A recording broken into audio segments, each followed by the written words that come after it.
Hello, I think I'm a little early. Never been heard of before. But I shall just carry on with my crochet until somebody joins me. And then I can say hello to somebody instead of saying hello to just me. We shall see who is the first one to turn up. Let's see who it is. Who's the first one to say hello? I'm busy doing my crochet until you come and join me. Oh, it's Isaac. Hello. Ginger, Miguel, Ella, Sam. Way. You all came in at once. Do you all catch the same bus? Hi, Katrina. Sorry, I haven't got my glasses on. My eyes are a bit fuzzy today for some reason or other. Hi, June. How's everybody today? How is everyone? You all okay? I hope so. I hope you're all tickety-boo. Oh, you caught the last 5 minutes of Granny D. Oh, that's good, isn't it? Yeah. Oh, thank you, Ella, for watching. Yeah. Yeah, I was a bit late. I should have done it yesterday. Well, I should have done it on Thursday, to be truthful. But, you know, I didn't. I am the queen of procrastination, as you all know.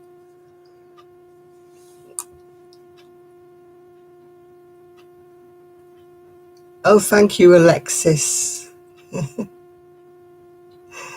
Hi, Marsha. Yeah, I'm doing a lot better. I am doing a lot better.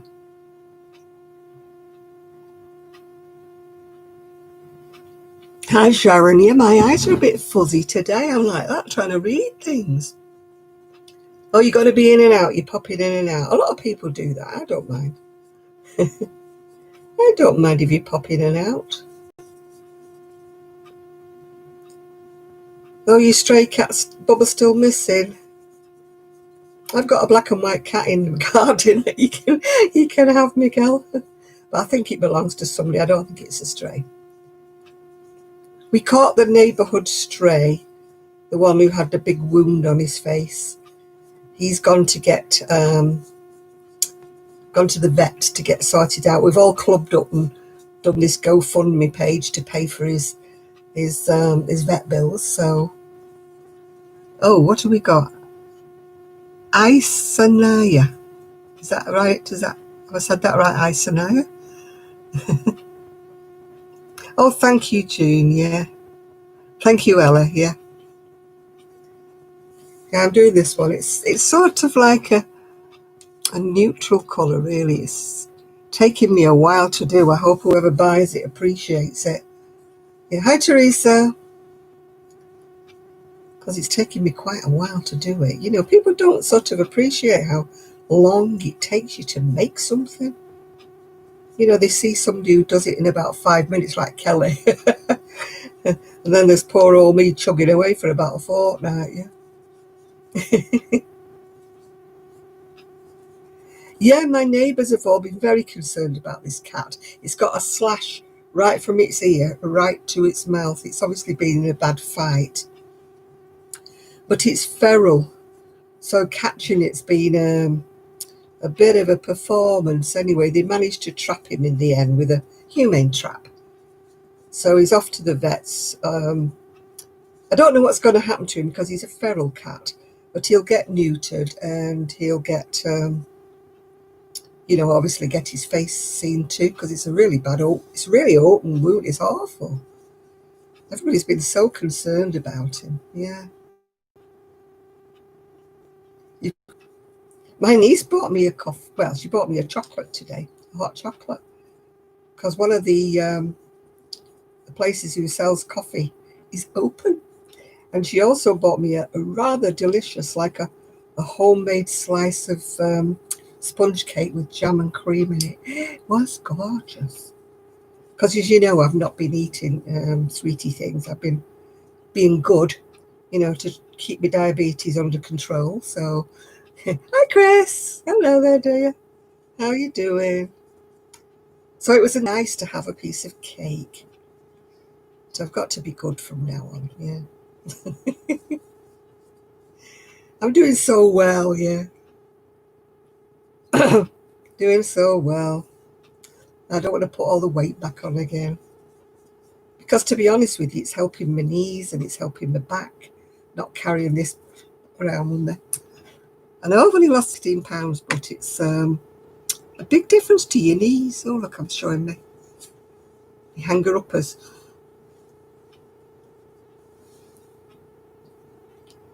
Oh, she's very good. I haven't been upstairs yet, but she... Hi, Squirrel Raid. Hi, Carolina. She changed my bedding for me. And we decided we would put the new purple bedding on because I don't know how long it's going to be before my bedroom gets painted. So what the heck? I might as well enjoy my new bedding. So she said it looks really, really lovely. So I won't know until I go up to bed because I don't go up the stairs unless I have to. Hi, Ola. Hi, Ola. Have all the squirrel raids here. Yeah, my little squirrel keeps coming in the garden. But it doesn't come in as often now. I've gained a cat. It is definitely not a stray cat. It's well fed. Doesn't try to come in to get anything to eat or anything like that, you know. It just seems to like my garden. I think it's attracted by the birds that live in the hedge. So, oh, hi, Chrissy. Thankfully, it's not fast enough to catch any of the birds in the hedge, so. Oh, did she? That's nice of her, Miguel. Thank you, Granny D, for mentioning me. All appreciated. Thank you. It's nice when people are nice to each other, isn't it? Yeah. Kelly's got a new video up showing her latest pair of socks. She's got the pattern up if you're a sock knitter person. She's working on another top, I think, at the moment. Some kind of a top. All will be revealed when she shows it. Yeah. Hi, Ola. Yeah, so...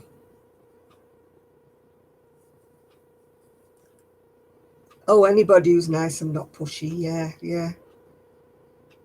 Yeah, we were just discussing it before, me and Miguel, about these people, you know, who come on the channel. And it's all right, you know, you promote them, you say, you know, that's nice, and you do that. Then somebody keeps saying, sub to my channel, please sub to my channel every 5 minutes, and you're like, oh, please go away. Oh, I bought a lovely pin today.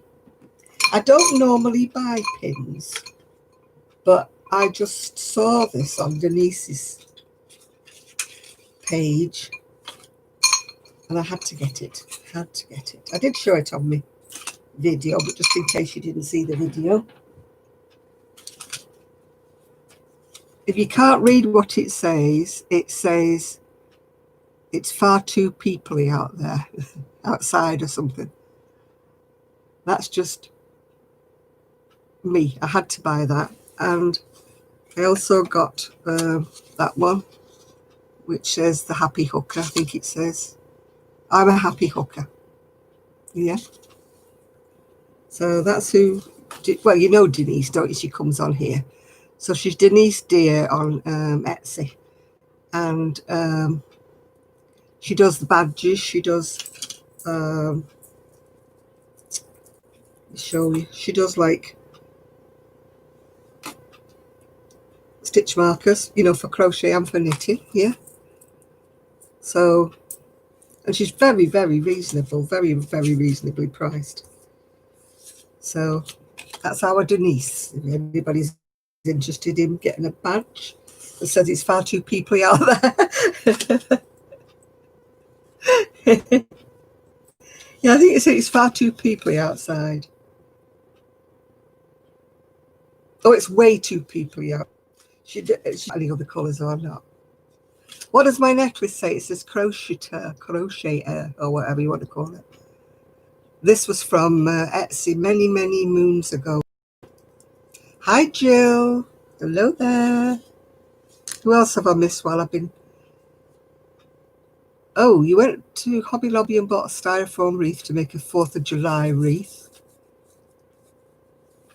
Yeah, I've got a couple of wreaths that were made for me by... into the S. Oh, gosh. She lives in Wales. Sharon. She made me two. She made me a Christmas one and she made me an Easter one. And they're on the fiberglass, fiber, styrofoam, whatever you call them, yeah. And I put them up every year, yeah. Oh, it's all right, Isaac. Everybody multitasks. I'm trying to do my crochet as well, yeah. Hi, Ian. How you doing? Missed you last week, love. I'm glad you're on tonight.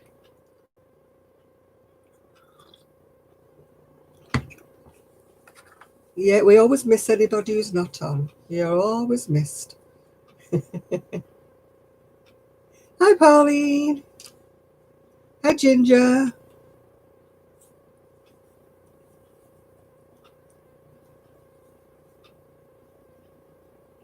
Oh, yeah, did you manage to mend your tank, Jill, after your little leak? So that the cows have got their water.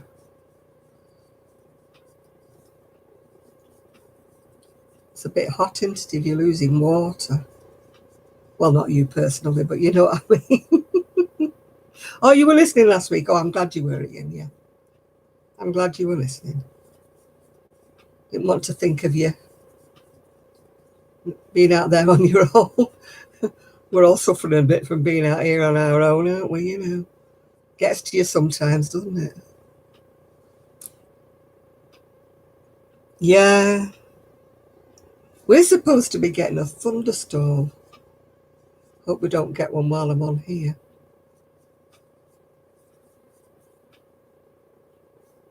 Oh, good. That's not bad then, Jill, if you haven't got it mended, but it's not leaking that bad. You don't want all your precious water trickling away, do you, down the hill or something? All right, Katrina. Yeah, I mean, you did have a lovely flood, didn't you? Was it last year or the year before in Texas? Yeah.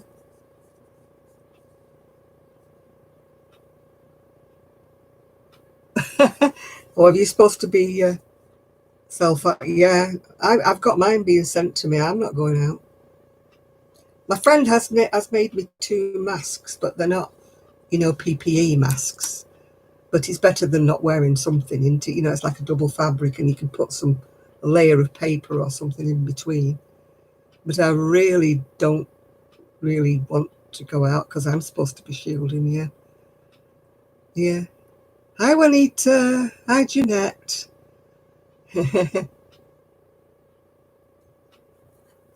Yeah, I get mine delivered. You have to wait quite a while, and you have to remember to order everything about a week in advance.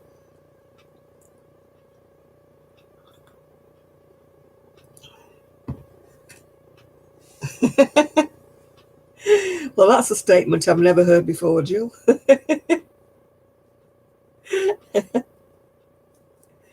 Never heard that one. Yeah, we've been having rain here, but it's been sort of raining in the night time. Because when I've got up in the morning, the first thing I do when I get up in the morning is obviously go to the bathroom and open the bathroom window. I have a flat roof underneath the bathroom, so I won't leave my window open all night. So the first thing I do in the morning is open it, yeah. And I can look out and see if it's been raining. If there's rain on the flat roof, I think, been raining. Hi, Teresa. Oh, wow, I'm so jealous, Miguel. She shed. Yeah. No, I haven't got room for one, but I'm still jealous. I'm still jealous. I mean, I'm jealous of a hot tub again. I've got no room for one. Yeah, you can still be jealous of things you can't fit. If somebody donated me a she shed, I've got nowhere to put it. I haven't got any garden, you know. Hi, Jill. I've got a small shed, but it wants sorting out because it's got old gardening stuff in there and a couple of old standard lamps. So I need to get that sorted out. And then at least I can use it for some of the things that's in the garage. Yeah. Hi, Christine. But it's like a chain event, isn't it? You're waiting for things to happen. I mean, the guy down the road's interested in all my gardening stuff, but like he, you know, I suppose he could come up because then he could go through the garage to get to the back garden. Yeah. So then he wouldn't be like kind of him coming through the house and stuff. It's always, I mean, you've got to be so careful, haven't you, of like who you let in. I mean, when my niece come and brought my shopping today, we went out onto the decking because it was gorgeous. So like we were socially distancing. It was nice to have a good chat with her. Because she's been so busy recently, I don't feel as though I've had to catch up with her, you know. So it was lovely to have a good chat. Oh my goodness, yeah, the Christmas in July fairies. There's a hell of a lot blooming fairies, isn't there? It's like, every time I open a video, it's like a fairy, a fairy. Too many fairies. Hi, honey boo. Yeah, I'm with you, Miguel. There's too many fairies.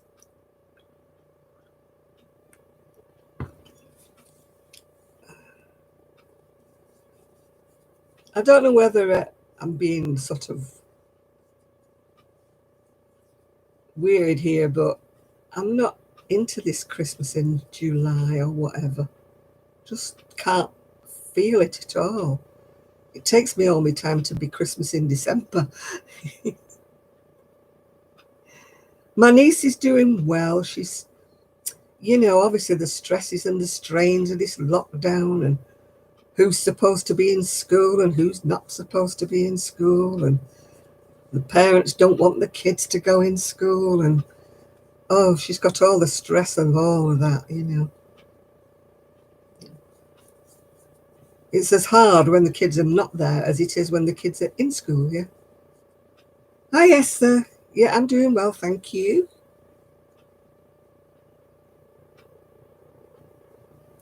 Oh, I just don't like this Christmas in July. I'm sorry, but I just don't.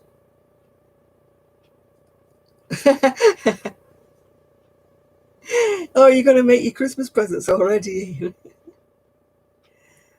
No, I can't even think about Christmas this early.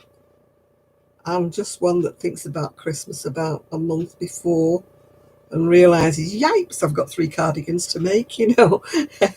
I'm just not an organized person, yeah, at all, at all. But luckily, the kiddies are getting bigger and they don't want anything. I mean, I made them blankets last year, but they don't want anything knitted or anything crocheted anymore. So it's just a question of finding out what toys they want and stuff like that. Hi, Jeannie. So I'm off the hook with those now. I've just got my 2 nieces and my sister-in-law. But I'm not sure my sister-in-law really wants anything knitted or crocheted anymore, so. Oh, you sub to a small bunch of fairies then. By the way, Ian, we are talking about Christmas in July fairies. It's a new project that's going on that loads and loads of YouTubers are joining in with it. I'm not quite certain what it's all about, but oh, there's too much going on to even think about Christmas, yeah? Yeah, I suppose, Ginger, if you are making, you know, blankets, afghans, things like that, you do have to start pretty early, don't you? But I don't make that commitment. Oh, Marcia, behave.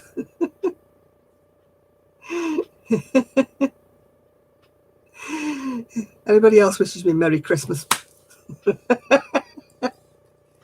Kapow. I do not want to see any Christmas trees, fairy lights, anything until at least middle of November.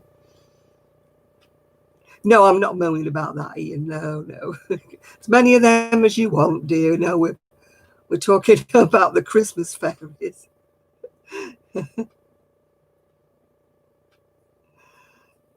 Hi, Sandra.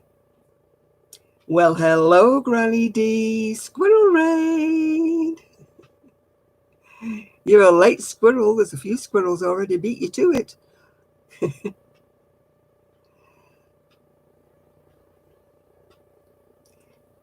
Oh, I've got... Oh, there are so many really nice crochet videos that I really, really want to watch. But there are so many, I can't keep up. So I really don't want to find any more, Miguel. Hi, Mimi. All right. Okay, Chris, we'll see you in a minute or two then. You know, I really don't want to discover any more channels. You know, that there might be brilliant channels, but I just can't cope. I'm being snowed under with fantastic crochet channels that I just can't keep up. I mean, Miguel and I were having a chat before, and like he was saying, why are there no sort of good, you know, guy crochet channels? There's guy knitters, aren't there? And there's one or two guys who do crochet, but, you know, what I'm saying is there's not that many, is there? Who crochet. We can all think of knitters, can't we? We can all think of those, but, you know, apart from the obvious ones, who are men crocheters besides like Fiber Spider and Zach and people like that? There's just not many at all, yeah. No, there aren't, you know. I mean, there are one or two, but they don't put videos out very often. They put them out maybe once every blue moon, yeah. Zach, yeah. I can't think of his name. It's Z-A-K. Zach, I think he's called, yeah. I can't think of his... Can anybody think of his YouTube name, Zach? He's a young guy.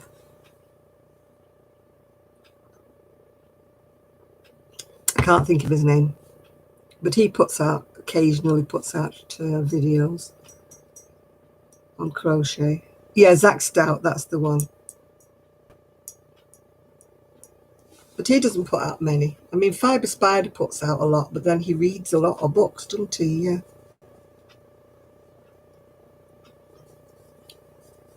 Then, of course, there's the crochet crowd, but, you know, sorry, but I don't like Mikey. Gary of Urban Yarn, I've not seen him, no. I mean, a lot of them mostly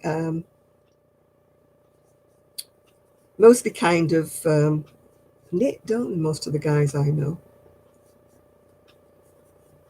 Oh, thank you, Jeannie, yeah. I just finished it off. It's in organic cotton in double knitting, yeah. Oh, 100 fairies, that's 100 too many. Oh, I did have too many. Sorry to all of you that are participating in the fairies, but that's rather a lot of fairies. Come on, especially if you're doing giveaways. It's got a little out of hand, that. Oh, dear.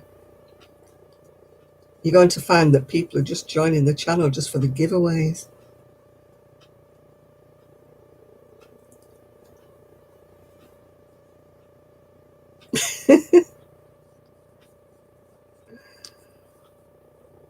I've been ordering different things through eBay and that, nothing to do with wool or anything. So I think my postman's a bit fed up with me.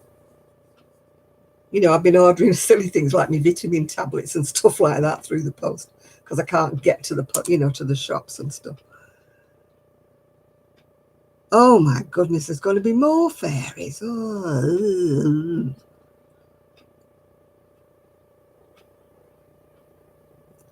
Yeah. Oh, no, I'm glad I didn't join. me as a fairy. Can you imagine anything more? Yeah. No, no.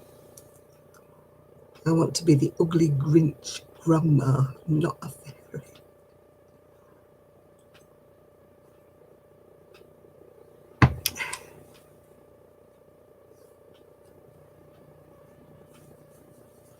No, I'm not looking at any of them, Sandra. You're right there, neither am I. As soon as I see Christmas in July fairy, the video goes. I'm sorry, Granny D, but I'm just not even looking at the videos.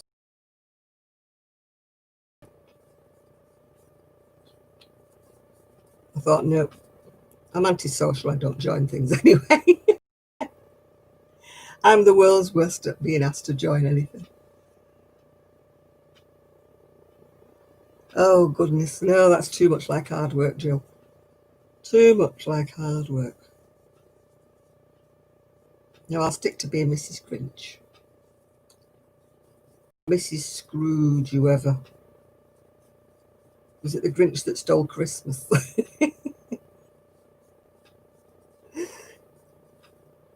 Yep. I mean, good luck to everybody who's taking part, and it's just not for me. Not for me.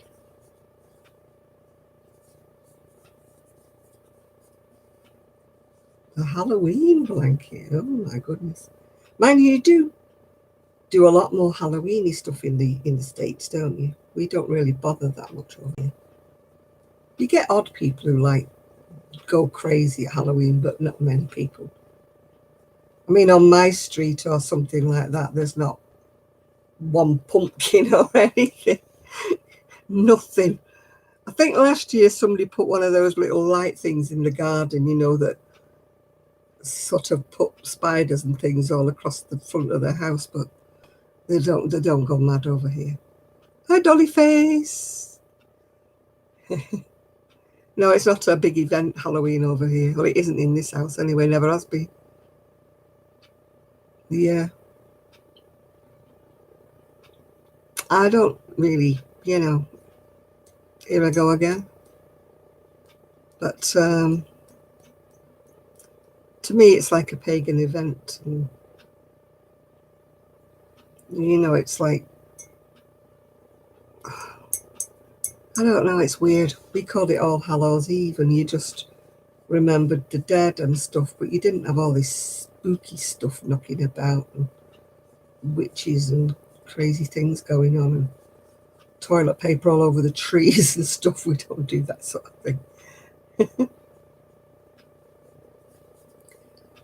My goodness, Miguel, you mean you're not having your iced coffee? Goodness gracious.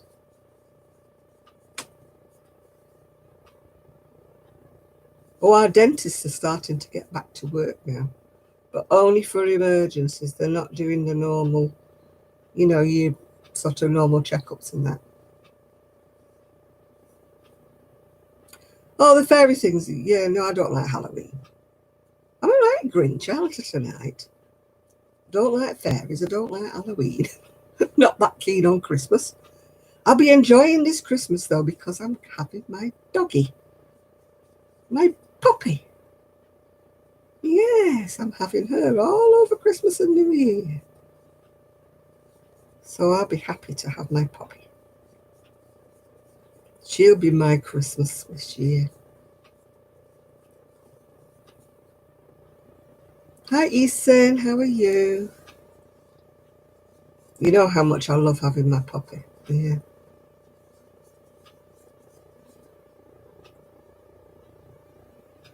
Oh, good. Yeah, you have to have coffee while you're waiting, or whatever beverages of choice, whether it's tea or coffee. I've got coffee today. Last week I had Vimto, I think.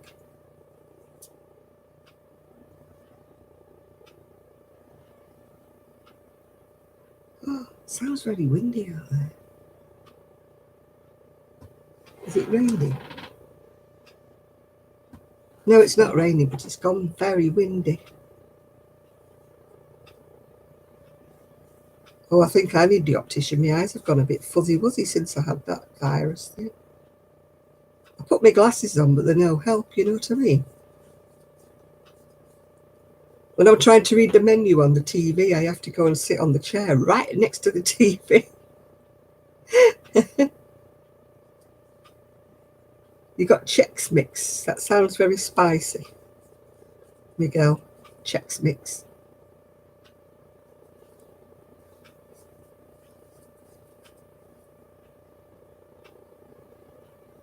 Oh, I would never make them. Hi, Mama Swift. I've made baby blankets, but that's about as much as I can master these days. I get so...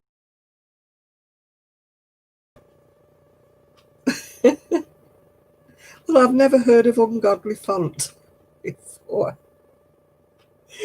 Does that mean it's ungodly because you can't see it, or what?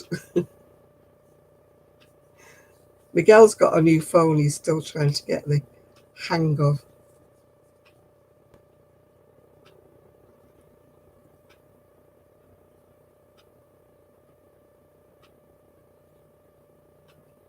Oh, yeah, I have little breaks every now and again.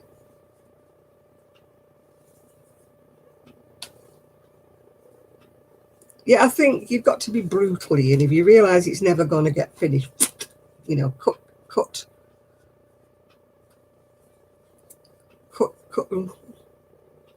You can't hardly see. What, the new phone? I thought it was better. Thought it had bigger fonts. Can't you get somebody to make the font bigger for you? You know, like, can you not go like that with it and make it spread out and then you can read it? Is it not touch or something? Yeah, there comes a time when you're looking at projects and you think, nope. So you just rip it back and just, what do they say? Good wool doesn't belong in bad projects. Yeah, just wrap it undone.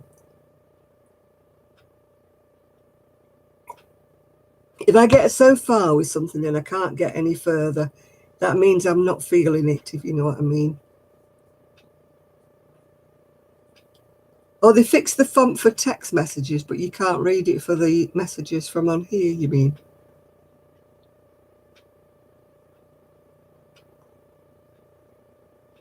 Yeah, you'll have to get, when you go to church, get them to make the font bigger for you.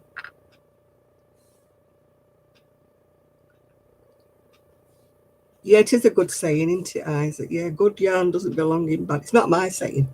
I pinched it from somewhere, but I can't remember where. Ooh, getting quite close to the armholes now. Ooh, ooh. Another 2 patterns.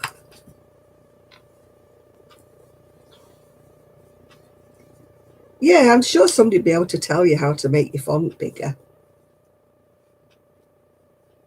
On my phone, if I go like that with it and spread my fingers, it goes bigger. Yeah.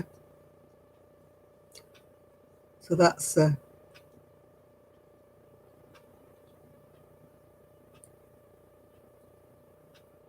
you did a lacy cover up, yeah? Summer. Man, it was gorgeous. Absolutely gorgeous on the deck today. Absolutely beautiful. My niece was laughing at me because I had my big floppy black sun hat on because I can't stand the sun on my head. Can't stand my head being hot at all. So I had this sort of great big Greta Garbo hat on. Leave me alone. So she was laughing at me. She goes, "What?"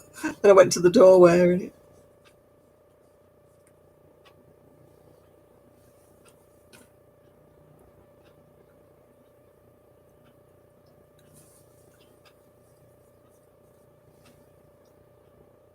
What am I working on today? I'm working on, it's a top. That's one of the fronts. For some reason, you start with the fronts. It's a Wendy pattern. That's what I'm making. It's a cardigan. You can't see any buttons on it on the pattern, but it has got buttons. So that's what I'm making. It's in organic 4-ply cotton. I've got a lot of organic cotton that I bought last year that I need to use.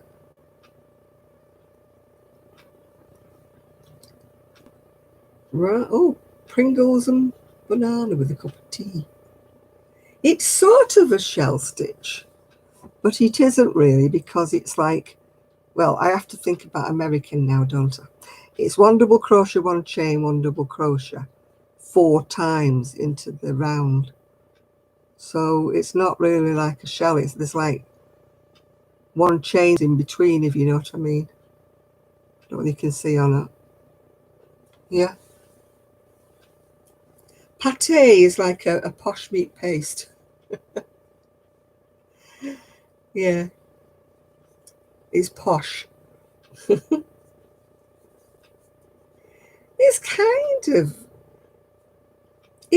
of a fan stitch, but it isn't really, I suppose. Chains in the middle of everything. Oh, hi, Anna.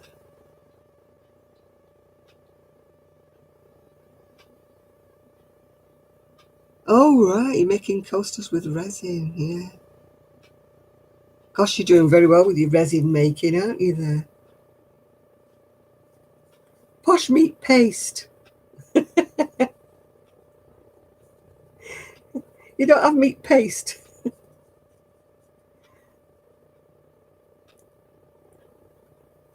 You can't beat a meat paste butty.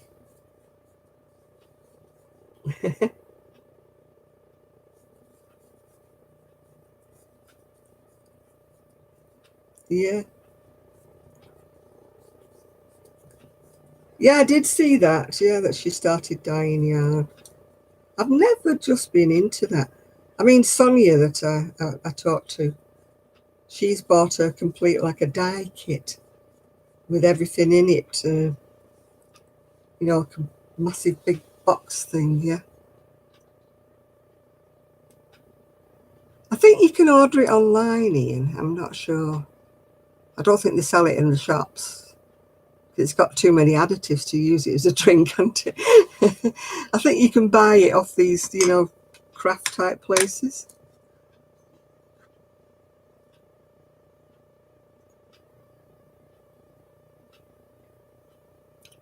It's not something that I've ever wanted to do, Ian. It's like I've never wanted. Well, hello, Nathan. Hello, hello. I've never wanted to spin, and I've never wanted to dye anything. So I've dyed clothes in the washing machine, you know. I've done that.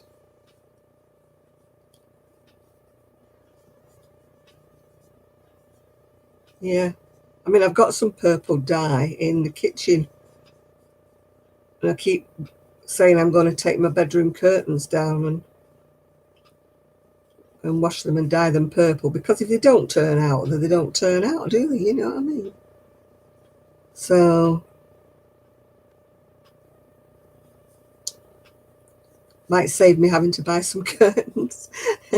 Well, I will buy new curtains, but you know, it'll save me having to save up to get some.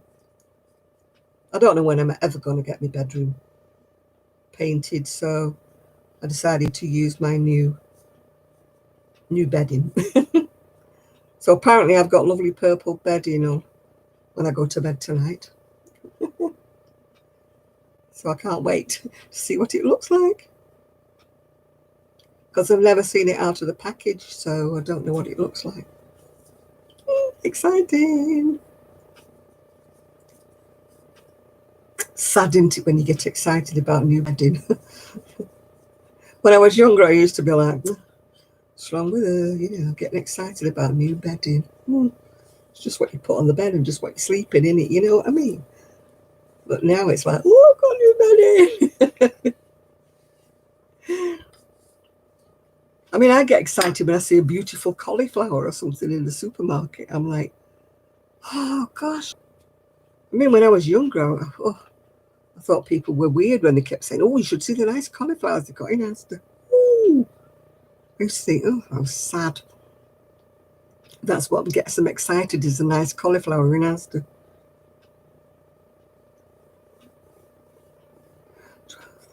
14 to the armhole. Oh, we don't need AC over here, Miguel. Oh, I get excited over tiny little things now. Yeah. Things I would have never got excited about, you know, I do. I get excited about little things. Like my badge. Yeah, yeah. Have you seen my badge, Nathan? It comes from Denise. He said, it's way too peoply outside. Yeah. Oh, I'm going to wear that one. That's my feelings. It's way too peoply outside. I'm not going out. I'm going to become a hermit. I'm going to stay in my little... I said to my niece, I should be going out, shouldn't I, doing my shopping? She went, no, you're staying where you are.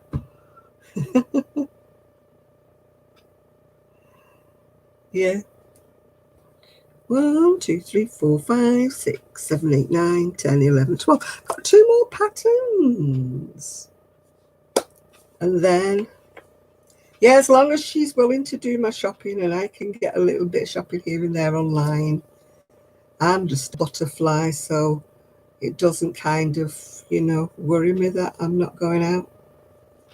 I mean, some people are going crazy. They're sort of climbing the walls because they can't get out, but not me. I'm a little home bird. I've got my garden. I think I'd go crazy if I wasn't in a place where I could go outside. You know, if I couldn't go and sit on my deck and stuff like that. That would drive me potty if I didn't have the outdoors. I mean, I feel bad when it's raining and I can't go out. But I've got an avalanche upstairs to sort out when it's raining. If it's raining tomorrow, I've got no excuse. I've got to go and sort it. I pulled the bedding out from underneath a pile of stuff and it just all went all over the floor. And as I just had a shower and my hair was dripping wet through, I thought I'll go back later. And of course I haven't, have I? So I'll go back later, tomorrow, maybe. Tomorrow. So I've got an avalanche of all sorts of clothes, all clean clothes, but they've not been put away properly. They were all balanced. Oh, excuse me. Gosh, I've only been on 3/4 of an hour and I'm already yawning. And I did manage to have quite a good night's sleep last night. I was dreaming, but I can't remember what about. Oh, hello, Wes, whoever you are, Wes. If you're new to a crochet, welcome. Or you do some other kind of crafting, welcome. That's what we're all doing on here. Some kind, form, shape, or crafting, or whatever. No, it's too messy, isn't it, Ginger? All this rubber gloves and all this stuff. And hi, Virginia.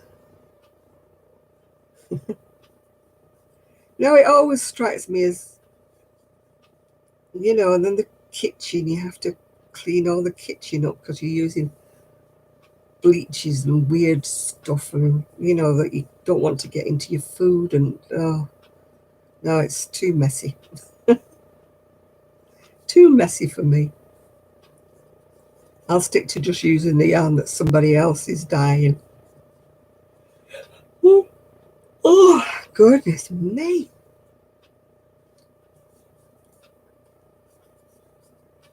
I just wish that hand-dyed, well, hand-dyed tends to be wool of some description and I can't wear it, so.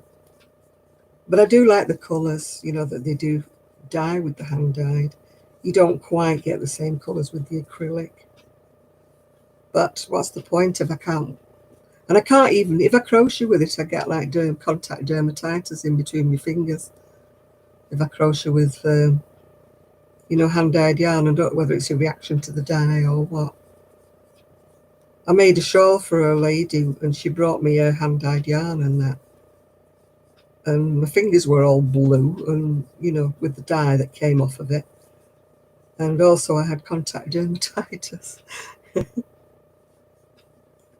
So I wasn't well impressed with her choice of yarn. Oh, got a yarn again. Gotta be one of those nights, people. Gotta be one of those nights.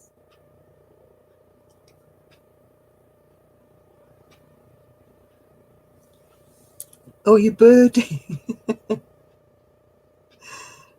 All right, birdie. I didn't recognise you, Virginia. Oh, my goodness me. I don't know why people have to hack things. It's just, oh, I don't know why they do it. Why people think it's funny or whatever to hack into people's accounts and things.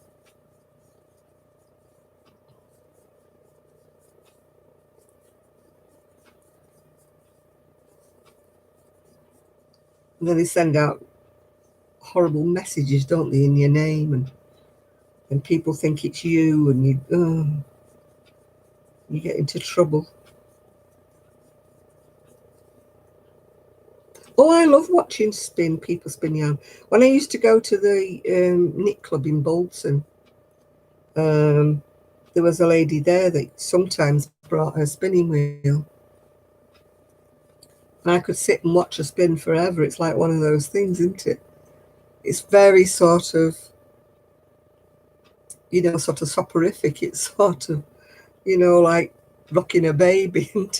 I think I would go to sleep if there was videos of anybody just spinning, you know, watching the wheel go round and round.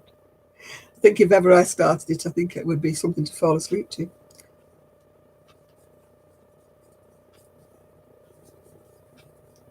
It's like watching the Potter's Wheel, isn't it? When they used to do those interlude things on the TV. And they used to have the Potter's Wheel where he was making this thing. It's kind of watching everything going round and round, yeah.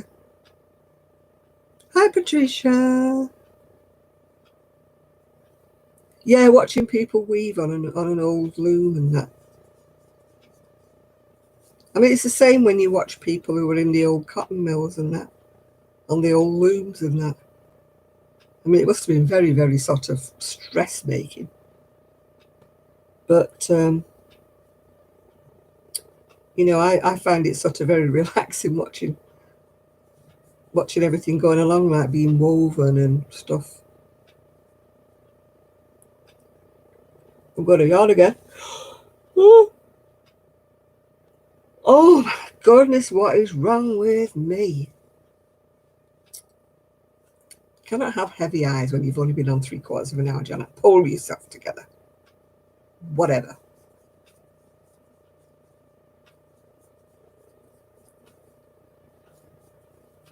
I can hear a weird noise like it's raining.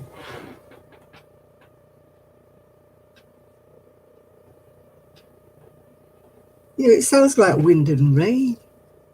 I'm setting you off now. I know, I'm setting myself off. When I see myself yawn on the screen, I go, oh, it makes me, oh, no. Don't. My eye makeup's starting to run all down my face now. You just brought a drop spindle. I couldn't do that. My wrists are not strong enough. They would really hurt my wrists. You hear the clock, do you? Yeah. It drives Shad mad, doesn't it? The clock. I love being in the quietness and listening to the clock. It reminds me, I was thinking this afternoon, it reminds me of a lot of my childhood. When I was little and you used to go and visit people, they always put you in the front room, which was, I don't know why, people lived in little tiny houses, and yet they've always got a front room and like a room that they all live in. The front room is the best room, and you only go in there if you've got company. Nobody ever sits in the front room. Well, they didn't used to. It's all changed now. But every time you went into anybody's front room, they always had a clock that was a really loud tick. and you'd sit there in this like mausoleum of a room where nobody ever went. It was always cold and unloved, and it always had a china cabinet, you know, with all this china in, and you'd sit there with this clock going tick, tick, tick, tick. That's my memories of childhood, these blooming ticking clocks. Yeah. You playing yarn chicken. Oh gosh, I always lose. Yeah. Oh, I lived with my aunt, well, my mum and dad and my aunt for a while in Wales, and they had a massive grandfather clock in the hall, and you could hear it all over the house. It used to tick and then it used to chime, you know, and oh, no matter what, it was a massive big 3-story house. It was huge, and it used to tick, tick, tick. When it used to chime, it used to go boom. Or cuckoo clock. Oh, no. And they go whoop, whoop, whoop, whoop. You love watching old people. I'll go and sit in an old folks home then. Thanks a lot, mate. Yes, I'm old, I know. You don't have to watch me like I'm some kind of a specimen. It's not very nice, is it? I love watching old people. Oh, dear.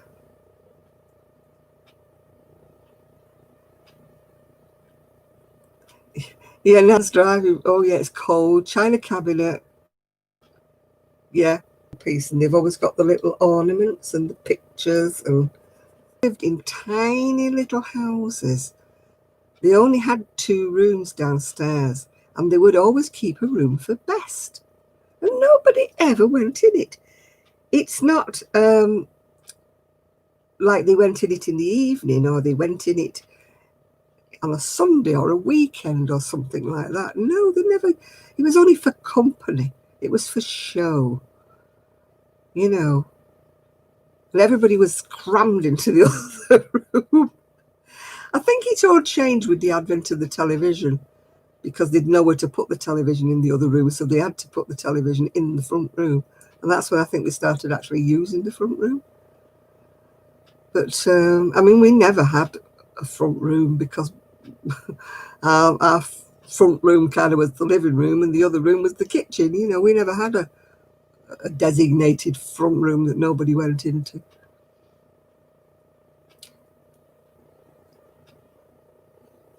Oh, gosh, yeah. But it was always people who had a slightly bigger house than we did, and they always had a hallway, so that the door to the front room was always closed and nobody ever used that room. But why, when you live in such tiny houses, do you not use one of your rooms? For goodness sake. I use my front room all the time. It's my living room. It's where you know, I've got sort of 2 living rooms. I've got this room and the one in the other room. This one's supposed to be the dining room, but I got rid of the dining table a long time ago. Wish I hadn't now. Actually, I wish I hadn't, but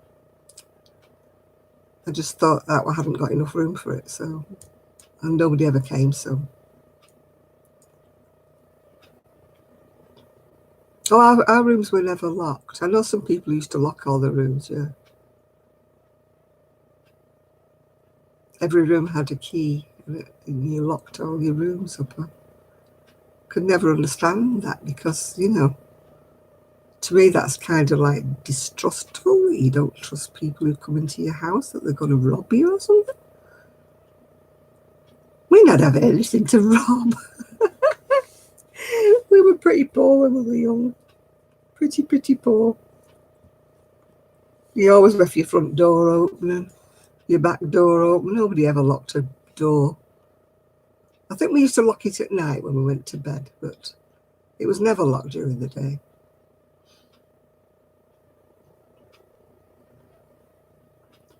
Yeah, people were weird with these front rooms, isn't it? But you could tell they were never used. When you used to go into them, they had that feeling that Nobody ever comes in here. And if they told you to wait there, you know, while something was I mean, I used to do a lot of deliveries from my mum because she used to knit on a knitting machine. And my mum used to tell me to go and deliver. And then she'd say, and don't leave until they give you the money. Because a lot of people would say, oh, I'll give it your mum next week or something like that. And she used to say, she used to send me because I think she was too afraid to sort of upset people. But when she used to send me, and I used to say, no, I'm sorry, I you know, have to take the money back, or I can't leave you the sweater or whatever it was, or the sock or something. So they'd usually say, oh, I'll wait in here then, and then they'd shove me in this front room with this clock. Well, I suppose they scouted around while they got the money or something from somewhere. Yeah, most people's front rooms weren't locked. It's just that you didn't go in them. Yeah, the front parlour, or whatever you used to call it, yeah. It was where all the crocheted mats were, all the antimacassars, you know, so you didn't get hair oil on the sofa and stuff. I went into, a friend of mine was a West Indian girl, and I went into her house and I got took into the front room. And I couldn't believe it because the suite was beautiful. It was all cream and it was all covered in plastic. You know, it was like tailored plastic, made a set of kind of covers for the sofa and the chairs, and it was all plastic. So, you know, we weren't sitting on the sofa, we were sitting on the plastic. And she even had flowers that were covered in plastic, you know, like a big arrangement of flowers with plastic over them. I was like in amazement, you know, and cuckoo and stuff like that. Yeah.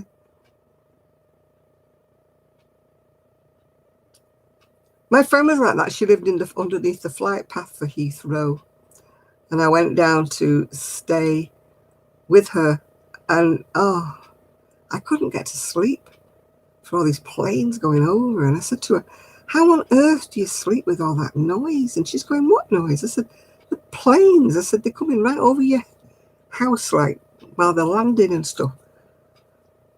But then the night afterwards, she says, gee, thanks for that. I said, what? She said, I was up all night then listening to this blooming planes going over. I never heard them before till you said that. Oh, I know. My dad bought a car once that was all covered in plastic. And it was a bench seat. Instead of having two seats at the front, it was a bench seat. And every time you went round a corner, you used to slide from one end of the car to the other. My mum used to, because it was the days before safe, you know, sort of seatbelts, days before that. My mother used to swear blind my dad did it on purpose. Because she used to go, and my dad used to say, do you want to drive, Lucy? Keep coming over here then if you don't want to drive. Yeah, we had one. It was a column change. I used to love driving that car. Column changes are really easy to drive. They're not like an automatic. They're just, the gears are on the column. Yeah. You never see them now. And I used to have a Preselect as well. I bet you never heard of a Preselect car. You used to select the gear and then put your foot down on the clutch and it used to go into that gear. But you pre-selected the gear before you put your foot on the clutch. It was a very strange car to drive. Yeah. Yeah. When I say to people I've driven like a column change, I've driven a pre-select, and they're all like, what's a pre-select? I've driven a car where the indicators came out like little flags at the side. They didn't have indicators that winked. This little orange thing used to flick out at the side when you were turning right or left. Oh, gosh. Those were the days. I used to drive old cars. I used to drive old bangers, yeah.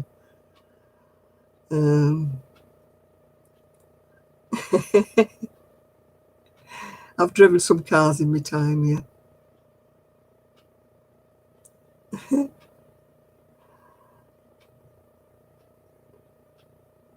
I know, I went up the road in my scooter once and took these pictures when I was going along the road on my scooter, and everybody was going, oh my God, we thought you were going to get killed. You're going so fast and you're on the wrong side of the road.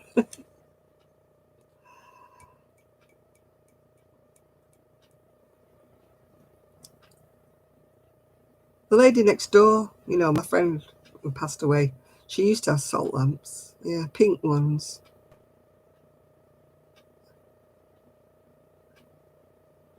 I think her ex has still got them. They were just like lumps of pink, sort of lavary salt stuff.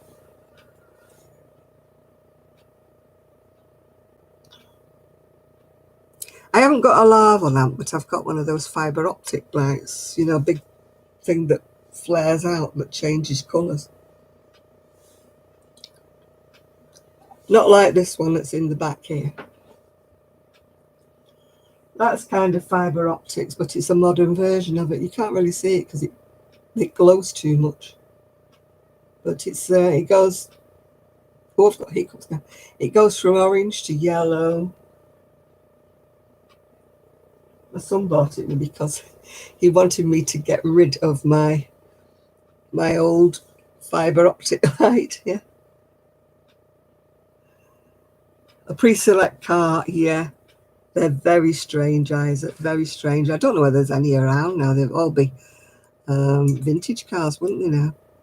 Because this was an old car when I used to drive it. It was a kind of a vintage car then. It had a massive long bonnet. A bit sports car-y. Mm.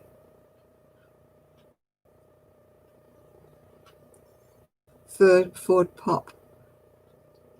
Our first car. You watch these old films like of the Prohibition and Elliot Ness and all that, and they stand on these running boards like with their guns while they're going along like that.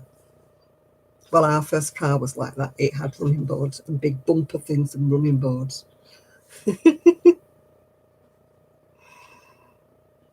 Oh my goodness, Chris, you're like a yo-yo. In and out, in and out. I've not had a salt lamp. That's one thing I've not had. I've had, obviously, the sad lights. I've had I did have a lava lamp, but I think it got broken. Or it started getting overheated. Something happened to it. We had to throw it away.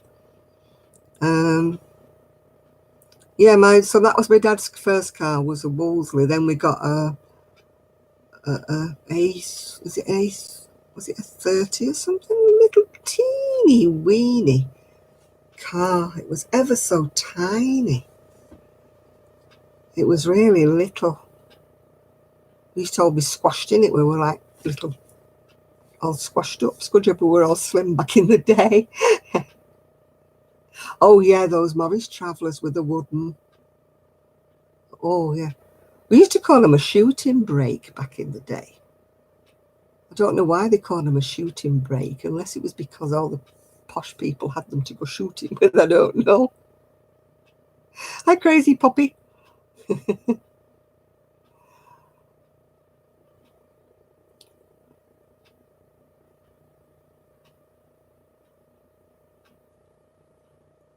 Oh, you want to buy a cabin? How nice. How nice. You're going to go and live in the country.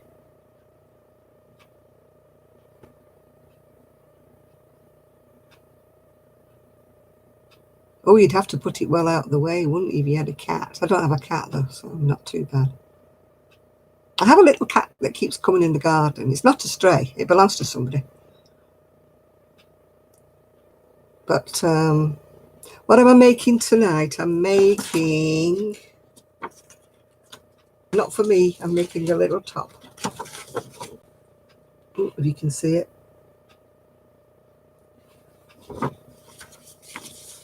You start off with the front for some reason, so I've done one front and I'm on the second front. Very pretty pattern. Very pretty. I think that's the wrong side, but I think that's the right side. Very pretty. Only a little thin hook though, it's taken me forever. Yeah, I think Chris plans to live off the grid if he can, yeah.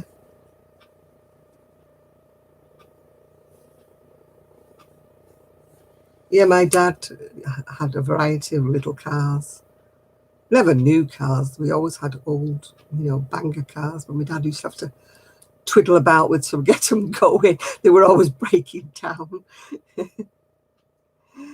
I remember we had one little car and we was going up this really big hill, and everybody was backing up behind us, because we were going so slow.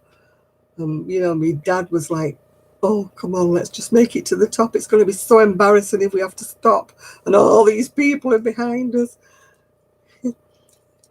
And on one hill one time, I remember we had to get out and walk while my dad got this car up there. It was that bad it wouldn't get up this hill. So me and my mum had to get out to make the car light enough to, not that we were heavy people, but we had to walk up the hill. And my mother's going, that's the last time I'm doing that. You can get rid of that car. Not how embarrassing having to get out and walk. Yeah. Oh, a Robin Reliant. Yeah, no, I never had one of those. My friend did. Yeah. My friend had one that she had, it was a Messerschmitt, where you used to only have two people in it and one sat behind the other. It was really strange. It was almost like a little scooter with a cover over it. And then another friend of mine had one of those, like, they were three-wheelers, but the wheel was at the back. It had two wheels at the front, and you got in at the front by opening up the whole front. And you couldn't reverse. There was a handle on the back of it, so you used to lift it up and pull it out from wherever it was.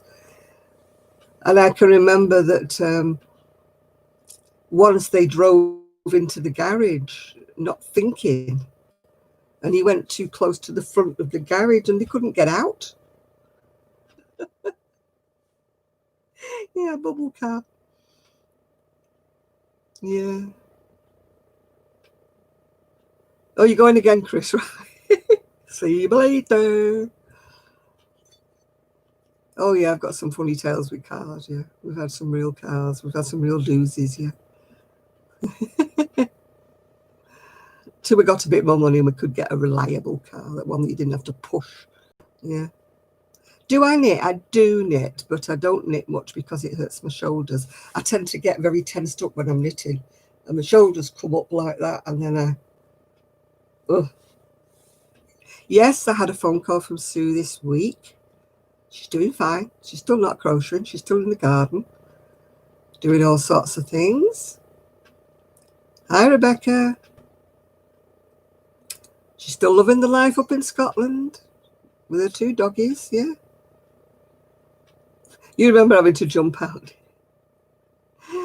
Oh, I've pushed many a car. It's no wonder I've got a bad back. When am I Zooming next? I don't really Zoom. My friends Zoom and I join in with them. I don't actually instigate a Zoom. I wouldn't know how to start Zooming. I just wouldn't. Yeah. Oh, the good old days when you used to have spark plugs and you had to keep cleaning them off, didn't you? Doing all that stuff. I think he's nipped out again, Patricia. I think he might miss that that question. I think he just said he'd be right back. I think he's just nipped out again. Yeah, you had to be a mechanic in the old days. I mean, you couldn't go anywhere in the car without knowing, how to do things, yeah. Chris has left the building. I can remember my dad getting stuck in the grass. In the old days, when you went caravanning, there wasn't all this concreted roadways and that. The caravan was just on the grass, and you just put the car next to it on the grass. And it had been raining and raining and raining. And my dad got stuck, so he asked my mum to push him. And as his wheels spun round, he shot all this grass. And my mother was just covered in mud and grass, head to foot. And when she took her glasses off, her eyes were the only bits that weren't covered in grass. It was so funny. She wasn't amused, and we were absolutely curling up laughing. Absolutely. Oh, yeah, before the MOT, yeah.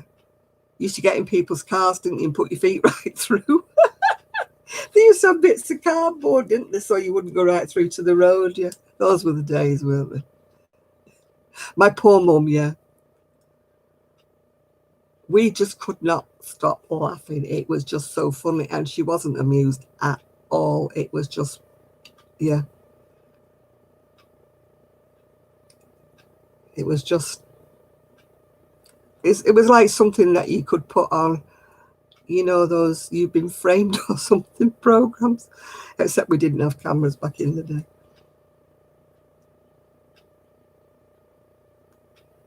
Oh my goodness, I couldn't cope with one of those now with a computer in it and keys that you have to, whatever, you know, bring me back the good old-fashioned keys and stuff.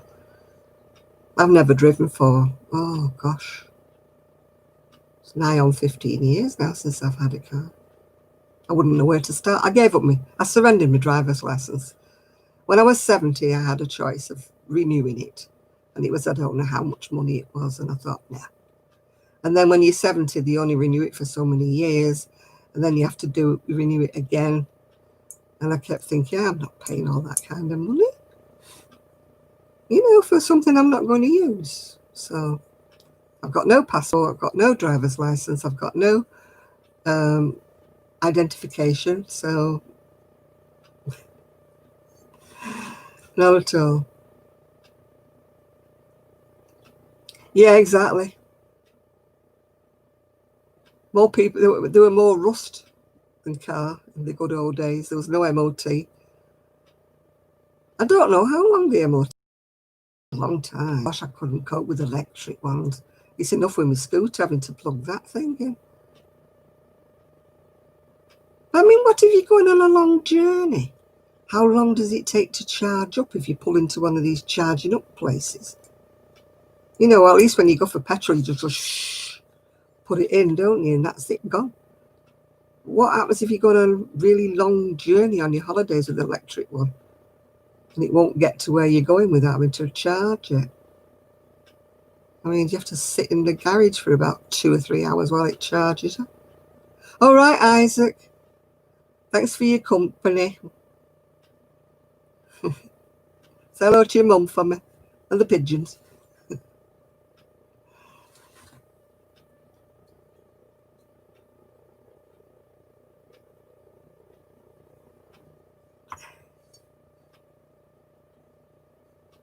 Oh, I couldn't drive now. I wouldn't even want to start. I'd have to have another driver's test.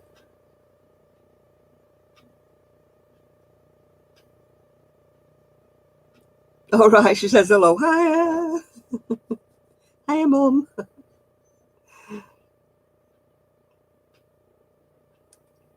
Yeah, I mean, electric. How do how do you judge how many miles they do? Or if you get stuck in traffic, like you use up more petrol if you get stuck in traffic. Do you use up more electric if you're stuck idling in traffic? How would you gauge whether you've got enough electricity to get you where you're going? Or, oh no, they'd worry me. I'd be scared every time I went in it if I'm going to run out of electric.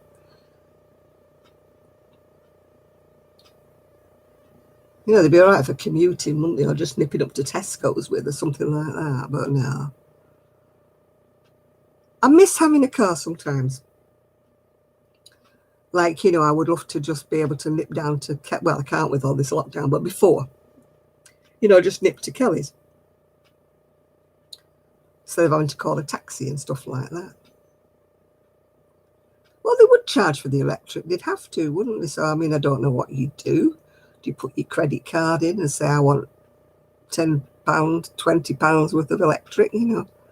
How does it compare in price-wise to the price of petrol or gas, as you call it in the US? You know, how does it compare? You know, how much would it bump your electric bill up in the house if you plug it in every night when you know, and do you have to have an outdoor kind of plug thing, or, you know, you don't want people able to drive along and plug into your electricity while you're not there, you know. Yeah, I've got incense. Oh, it's burnt out. Thanks for reminding me, it's gone out.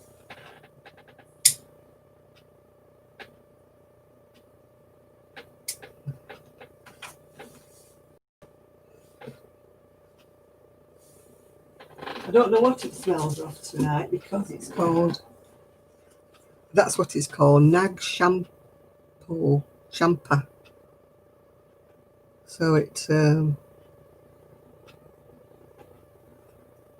yeah. So it doesn't tell you what it's made out of or anything.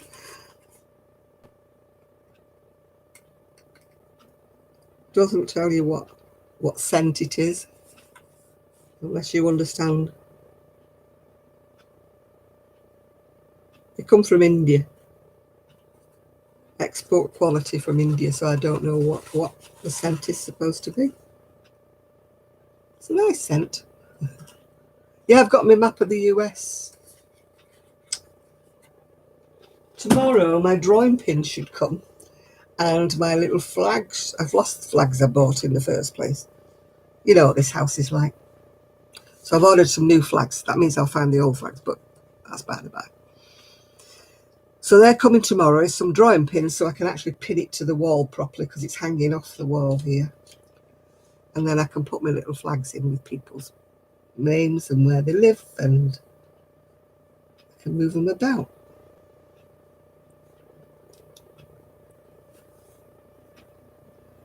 Well, that's defeating the object, isn't it, Patricia, the dual fueled? You've got to put gas in it as well as plugging it into the electric. But that would worry me. I mean, say you've got an electric point outside your house, do you have to have it all locked up? I mean, my electric is in the garage, so when I put my little scooter thing in the garage, I plug it in there. So it's ready. It's not been used much, actually, in the last 12 weeks. It's only been out once. No, twice, I tell a lie. Been out twice. So I'm due a new one, actually, but they can't come out to bring me one because of this social distancing. As soon as it's all over, I'm due a new scooter. So I don't know what I'm going to get. I usually finish up with a red one or a blue one. I've got a red one at the moment. The one before that was a blue. He tried to get me to have a silver one, but it was a bit, I didn't like the look of it. It was a bit weird. It wasn't my style. It was awkward to drive. So I settled for this red one.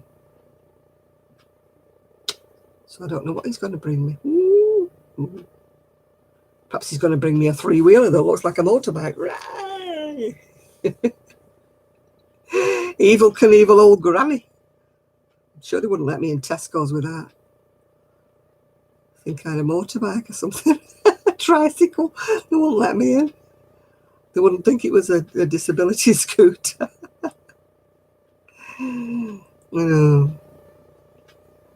Still, we shall see what he brings when he brings it. You're in Pennsylvania. Well, I'm going to have to get everybody's names and write them on the thing and stick them on there. But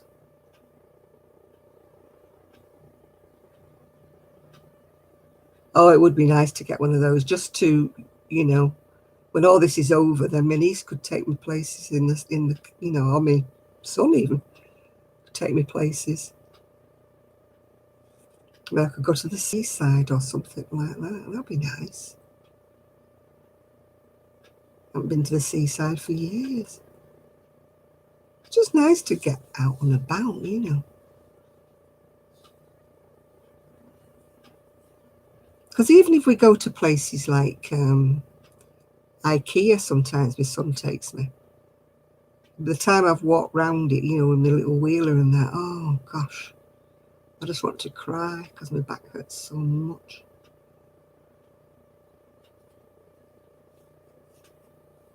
You know. So everything I'd gone to look at, I've got fed up halfway around.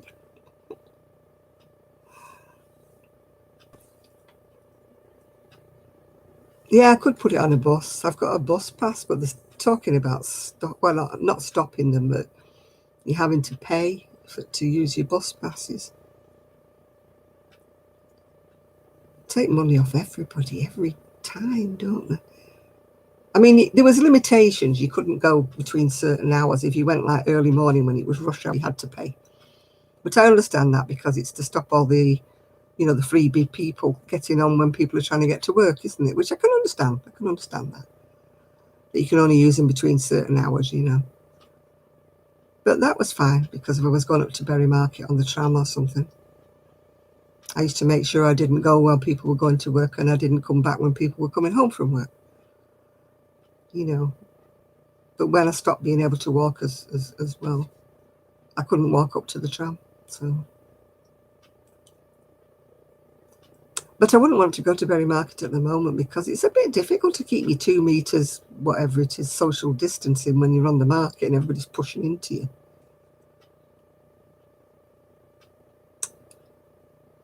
I don't know. I mean, Tesco has, you know, like electric scooter things, but they've only got 2. So if you happen to go when the 2 are being used, you know, that's it. I don't know about wheelchairs. I'm not seeing wheelchairs. I don't know what they've got in IKEA. Never even thought to look. I mean, it's so big in there, I suppose they... I mean, I've got a wheelchair, but I wouldn't expect anybody to push me. You know. I'm not exactly teeny tiny, but so anybody's pushed me, they'd be out of breath.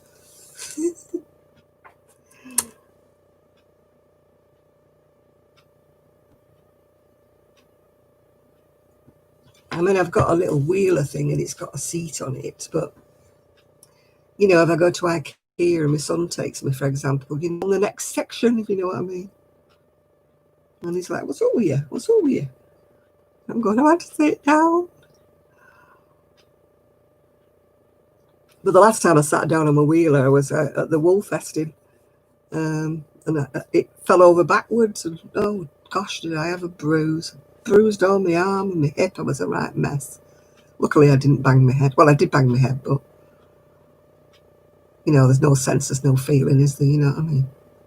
Yeah, it just tipped over, the whole thing. Yeah.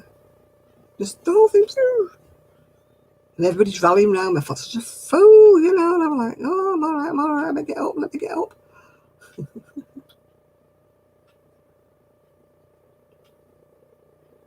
Yeah, I think IKEA is a bit sort of one-way-ish. You know, if you forget something, you're sort of stuck, aren't you? Or if you want to go back and have a look at it, you're swimming against the tide, yeah. Have I spotted Fayetteville? NC, what's that? What's NC? Where is NC? Tell me what NC is. I don't know what it is. I'm that bad, I don't know what the abbreviations are. What is NC? North Carolina? Yeah. Fayetteville. Yeah, I found it. Fayetteville. There it is. There it is. North Carolina, yeah. There it is. Found it. Found it.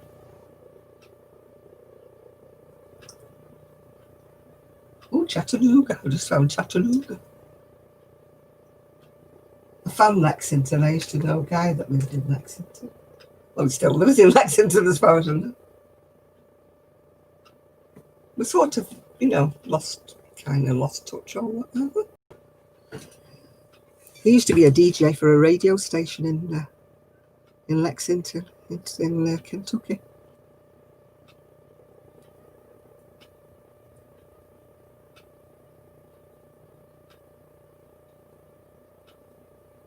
Yeah, I mean, mine was not an expensive one, but then it probably was second hand. But the thing was, it where the wool place was, where this wool fest thing was, it was the old cattle barn, and it was like old stone flags, you know, where they used to swish it down, I suppose, when the auction had gone on. So it wasn't level, and I think where I decided to sit down, it was a sort of roll backwards, if you know what I mean. Even though I had my brakes on, it just sort of rolled and backwards I went.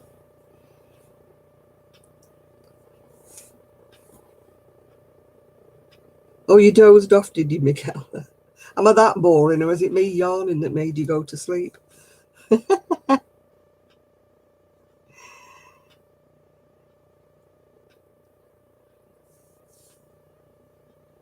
Yeah.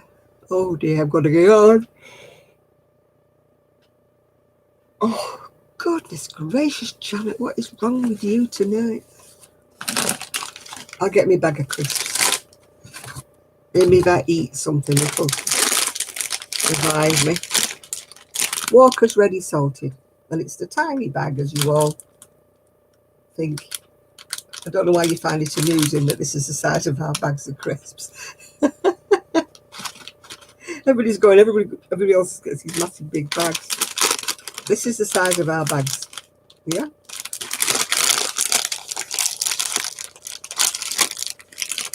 It's got 25 grams. No chocolate, no. I'm trying to be very good. I managed to lose some weight while I was ill, so I don't want to put any more on.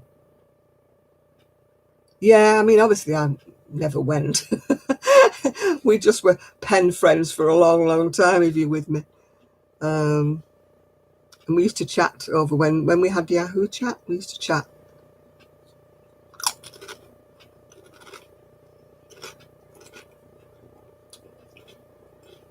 We used to video chat sometimes, yeah. He was a lovely, lovely guy.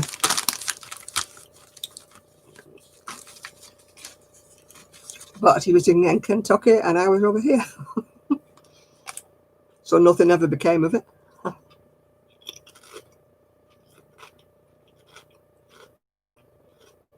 But we were friends for about 2 or 3 years.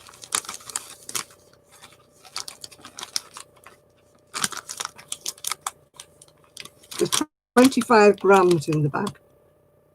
So, not that many.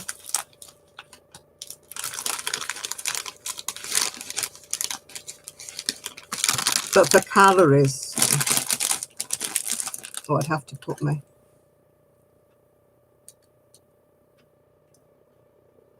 You're in East Point, Michigan. Ooh. The grocery shopping drained it. Drains me and I don't do it. Drains me putting it away. Right, hang on. Every 132 calories in a tiny little bag. It's disgusting, really, isn't it? Oh, you got the thunderstorm. We haven't got it yet. 25 grand in the bank. Oh, gosh, Nathan. I wish. No, 25 grams in the bag.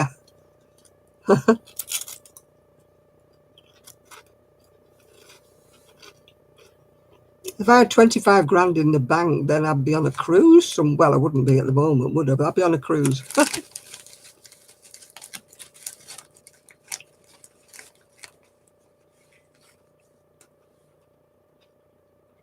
Irish crisps are nice.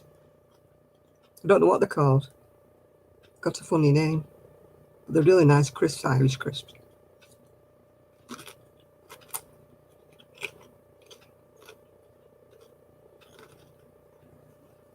they're called Tato or something. The Irish crisps. Oh, we can get family-sized bags of crisps, but yeah, Tato's they're called. They're really, really nice crisps, them Tato's, yeah.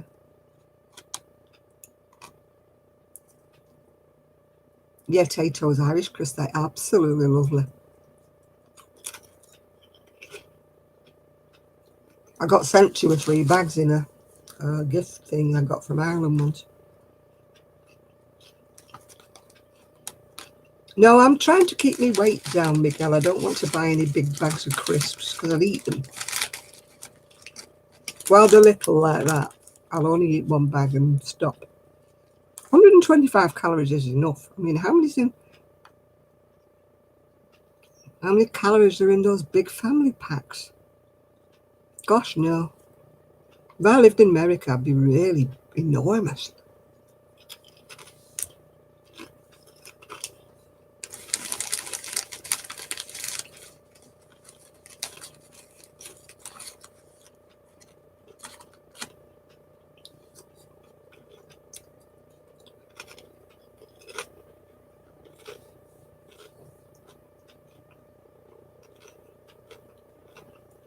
No, I get the bags with about, I think there's 24 bags in the packet that I buy. I buy a big bag, but there's like 24 little packets inside them.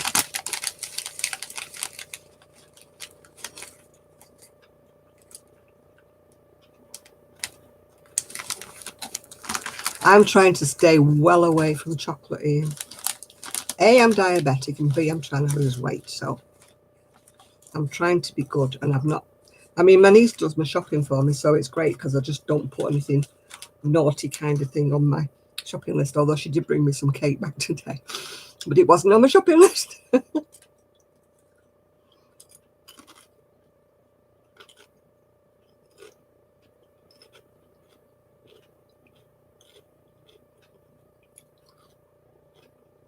I've got chocolate in the fridge, don't get me wrong, because my son said, you've got lots of chocolate in the fridge. I went, yeah, but you can count them. There'll still be the same amount of chocolate in the fridge when you come again. I'm just not eating them. Oh, I don't like dark chocolate. Ooh.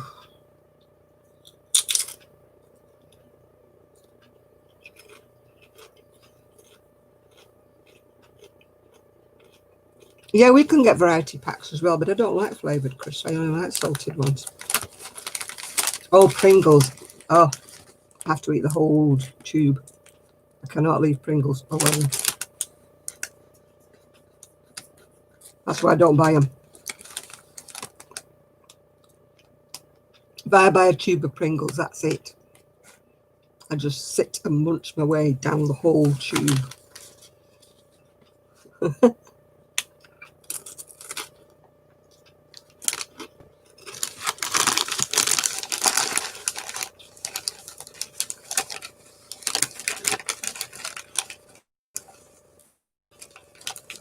You're very wise not buying them. I only buy salt. I do flavoured ones, but I just don't like them. They're too spicy.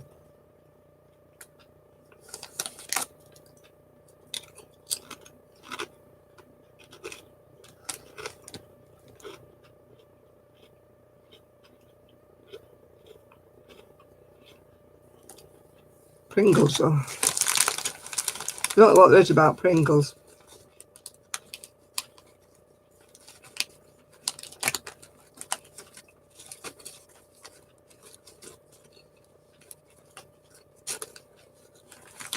Oh, I don't know my limit. That's the trouble.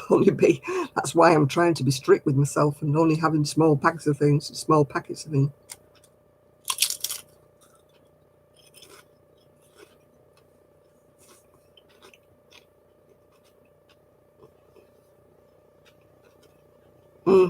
I used to have chocolate when I came on here on a Saturday night, but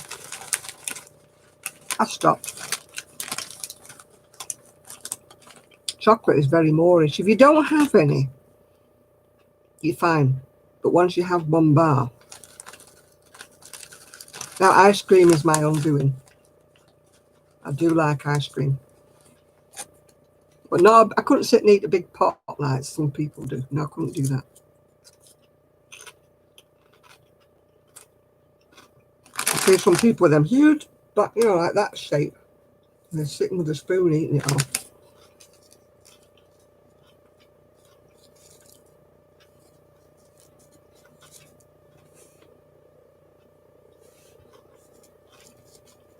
Fritos. They sound vaguely familiar. I don't know what they are, really. I don't eat them, whatever they are.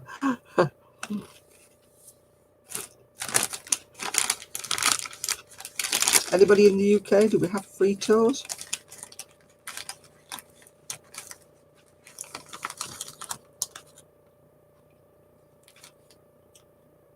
I don't like a lot of crispy things and Doritos and stuff like that. Don't like them.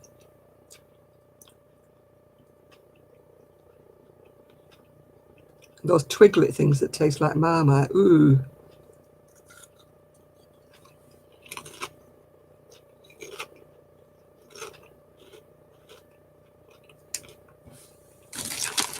No, Miguel, we don't think we do have Fritos, whatever they are.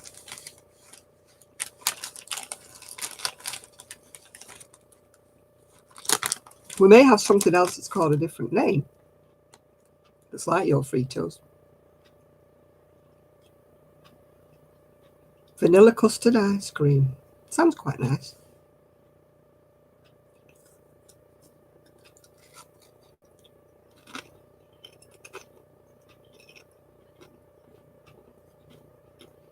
Cabbage cream eggs, they're not around at the minute. Fritos are a corn. Doritos, no, I don't like them.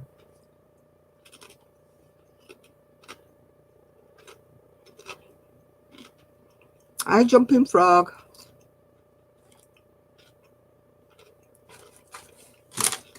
No, I don't like those Dorito things and those things, nacho things that you dip in dip. No. I'm not a spicy person.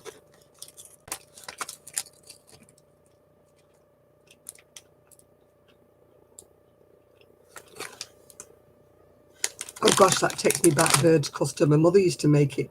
She used to buy a tin of like the powder and she used to mix it in with milk and make custard.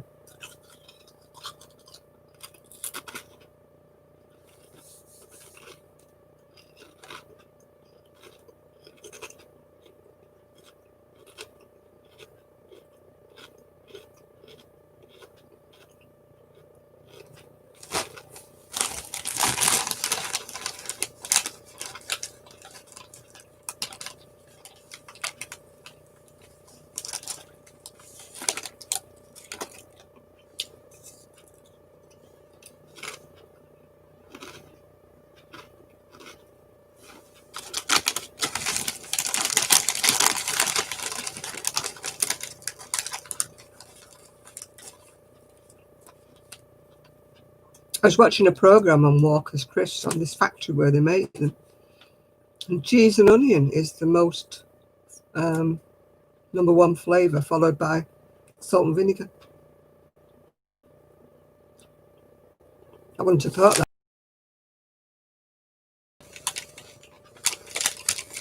Wow, you managed to do your yarn chicken, did you, Anna?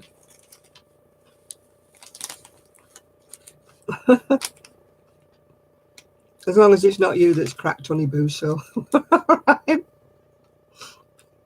My autocorrect changes things. Whenever I type Gigi, like the name of the little dog, it always comes out as hi. Why it changes Gigi to hi, I don't know.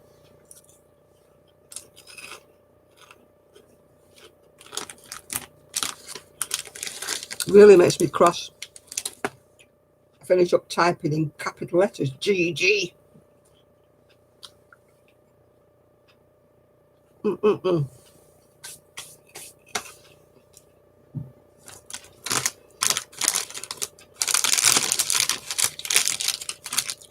didn't like those.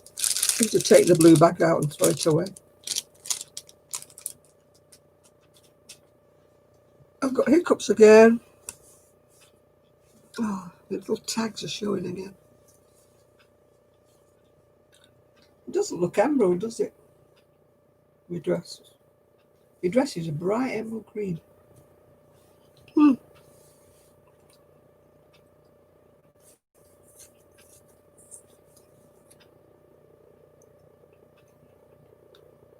Icebox cake. You make some weird cakes, you do, big girl.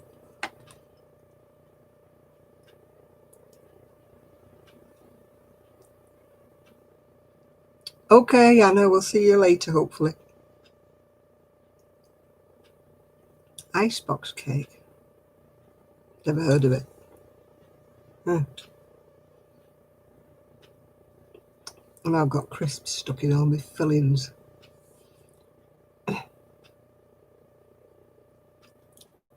Not a nice feeling.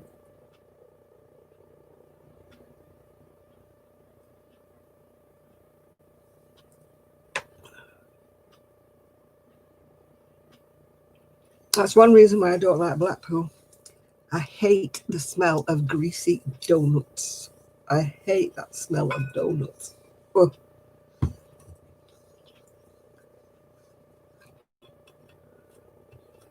There's something about it. If you go to Blackpool, there's all these donut stalls.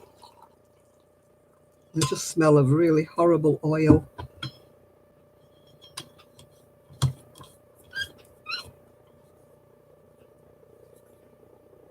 Oh, you're back for good, Chris, right? Have you earned enough for your cabin yet? Have you sold your soul?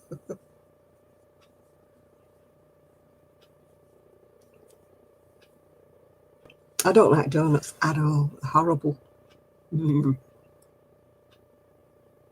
getting there. Woo! If you're off the grid, you've got to make sure you've got internet. We can't have you leaving us. If you have to sit on a mountain top or something like that. I can't understand the whatever of Krispy Kremes. I just don't like, and they're so expensive over here.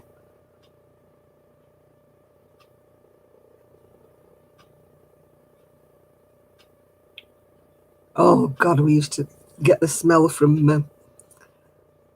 the Boddington's brewery. Ooh, that used to be so awful. If the wind was in the wrong direction, we used to get it up here. That smell of horrible malt. A tinfoil hat on wire.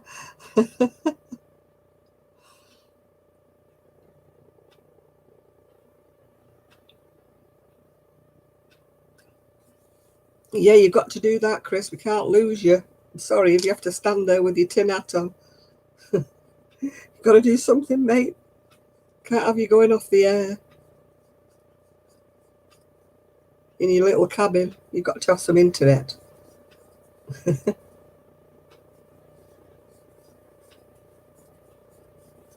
Even if you have to get a big pole stuck on top of your cabin.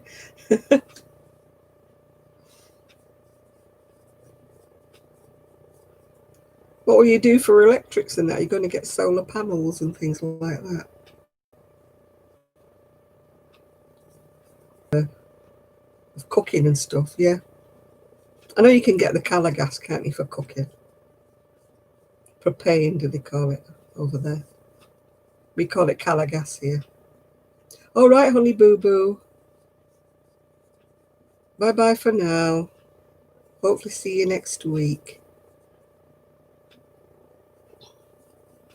My son had solar panels put on one of his houses, but you have to live there for such a long time to get, your money's worth out of a solar panel.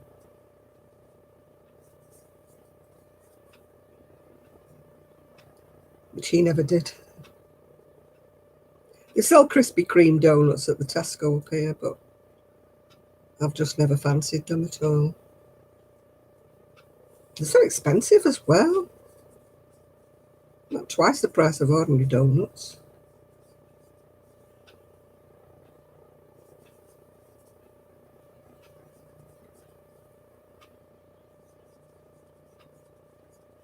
buy a bag full of, well, if you wanted them, I mean, the son used to love them, buy a bag full of ordinary donuts for the price of like one or two of those Krispy Kreme thingies.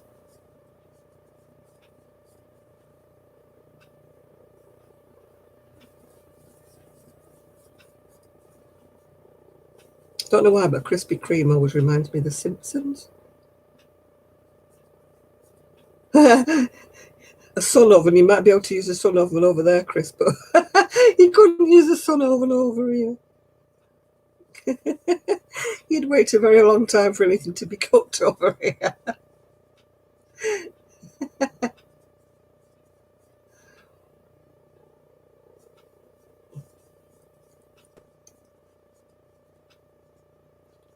You just have to cook everything over a barbecue.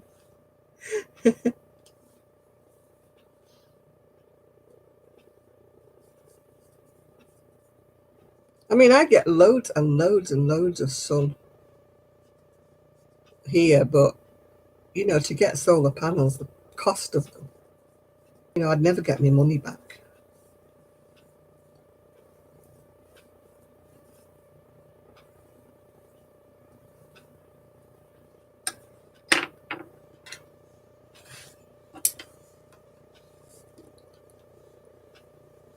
Two, three, four, 5, 6, 7, 8, 9, 10, 11, 12, 13. Got one more to do.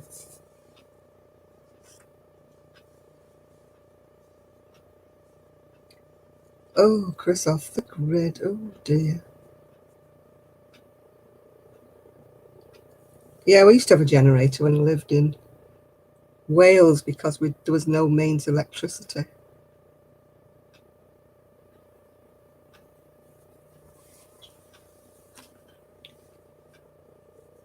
So we used to have a generator.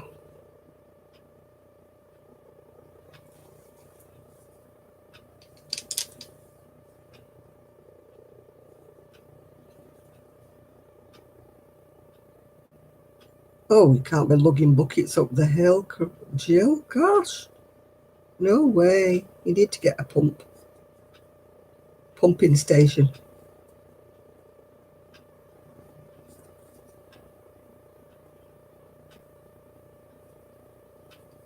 It depends how cold it gets, Chris. You might be glad of you. Man, a wood burning stove, if you've only got a little place, it'll soon warm it up, won't it? Depends where you go. If you go on like a commune living thing, they've usually got bathrooms and stuff like that, haven't they? If you're going to be right in the middle of no place, then you're on your own.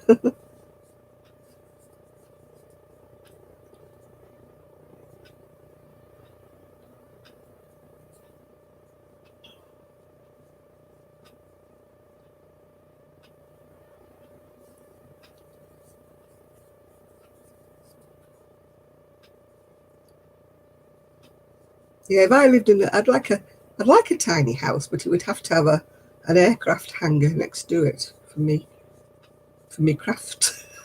But actually living in a little house, I could do that bit. You know, just the bed and the cooker and everything. I'd have to have a bathroom though. Couldn't do without a bathroom.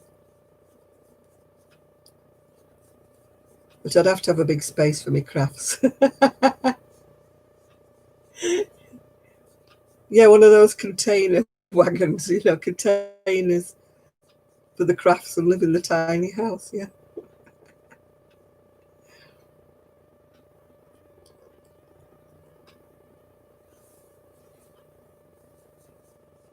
Yeah, I could quite happily. I wouldn't have all the housework to do.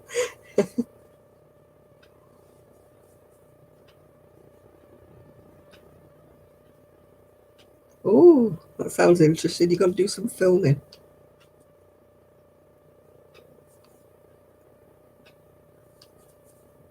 Don't think she can harness her cattle to carry the buckets of water up to the house. Oh, I wouldn't fancy a composting toilet. I'd be terrified it'd smell. Oh, imagine being in a little tiny house and you smell the toilet. Oh no.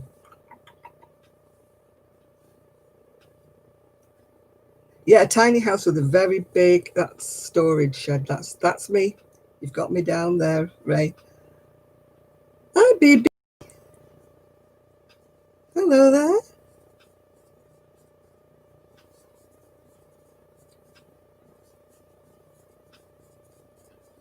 You'll have to get a little conveyor belt with a little engine just to chug the water up the hill.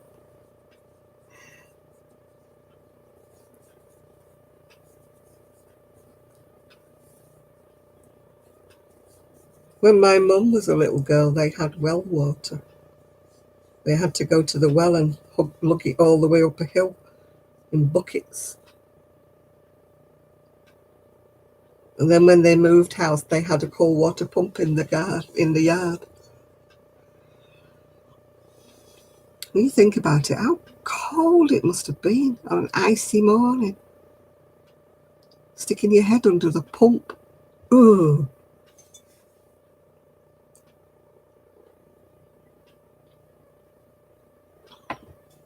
Yeah, when the first house my mum lived in, I mean, there were 16 of them, they had to move to a bigger house, but the first house my mum lived in, there was a well, but it was like really downhill, and they had to lug all the buckets up.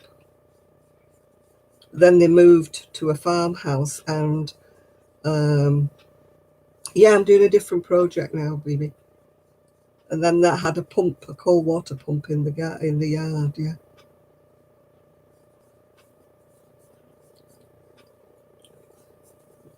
I mean, the girls used to bring the water in and try and heat it up on the fire, you know, so they could at least have warm water to wash with. It's no wonder they didn't have many baths, is it, back in the day?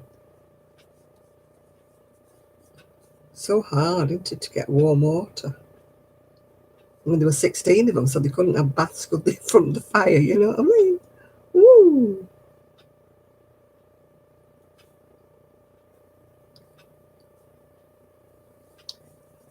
I know, but it's the emptying bit I wouldn't like. You know, once it gets to the stage where you've got to empty it, Patricia, that's what would put me off. Same with those chemical toilets, yeah. Oh, hi, Connie. It's very slow going, this one. So I hope whoever buys it from me appreciates that it's going to be expensive because of all the work I've put into it. Plus, it's organic cotton. So if they want it, they got to pay for it. Because I'm not spending hours upon hours upon hours for nothing. I mean, I've been working on it, 3 days now? And I've only done a front and a half, yeah.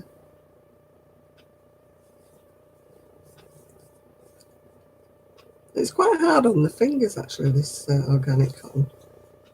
It's cutting a groove in my finger. I'm still doing my granny square project. It must be crazy. There's like hundreds and hundreds of ends. Oh, thank you, Ray.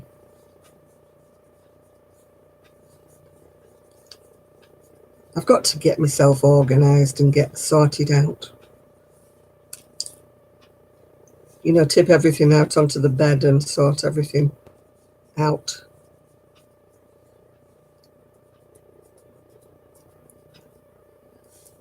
Put things back into the boxes where I know where they are. I've got this idea of taking everything out of the box, taking a photograph of it, labeling the box like 1, 2, 3, 4 or whatever. And then at least I'd know what's actually in it. I've got a potential sale. Hopefully I may have finished it next week. I've just made an ordinary, you know, the bog standard ordinary granny square. I didn't make anything fancy. Just a normal granny square.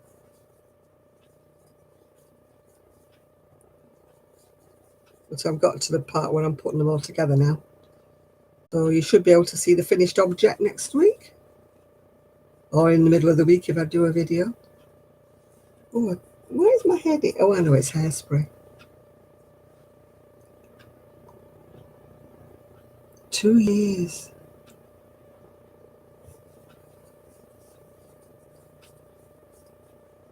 I never fancied, my garden's too small anyway, but I've never fancied even a compost heap, because I always be frightened if it's smelling or something, or getting rats in it or something like that. Don't want to attract them little beggars. We had them once years ago. No, we've not, no Shad, not yet. Maybe he's gone fishing. No Trev either, so I'll have to put a complaint in.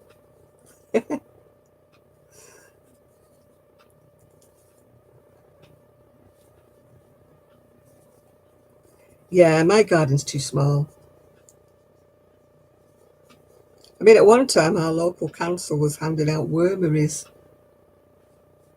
you know, for people to put like these worm things in the garden, and then they put garden compost and food waste and stuff into it.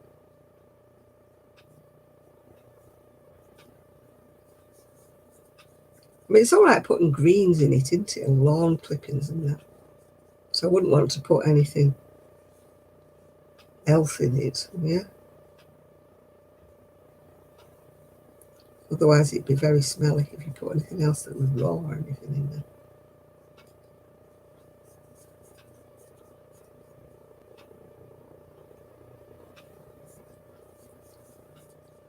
I don't think Gigi creates enough compost to go in anybody's garden.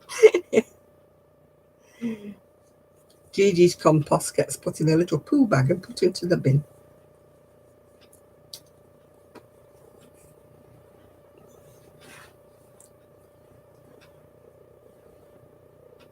Rabbit compost. Oh, don't we get on some lovely subjects on here for a Saturday night? 1, 2, 3, 4, 5, 6, 7, 8, 9, 10, 11, 12, 13, 14. Right, now I've got to do this front the opposite way around to the other front.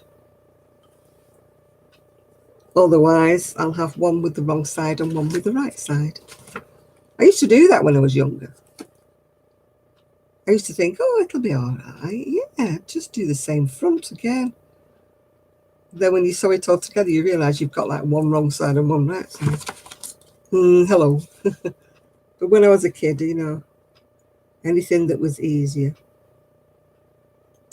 Right, work until ... for the left front until that is reached. That's okay. Pattern across 6 shells.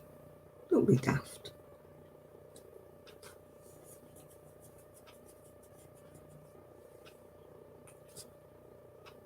Oh, I see. Yeah, pattern across 6 shells to the armhole.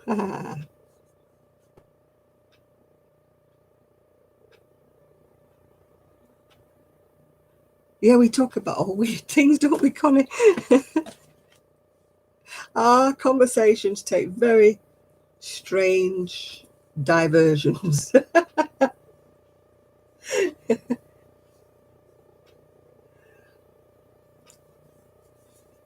Chicken poop. How's your garden doing anyway, Miguel? Have you got anything else growing besides your onions?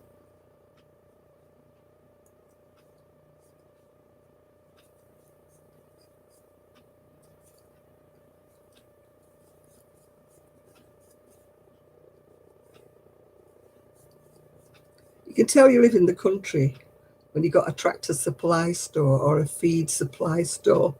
We wouldn't know what one of those was around here. You could tell you're countrified.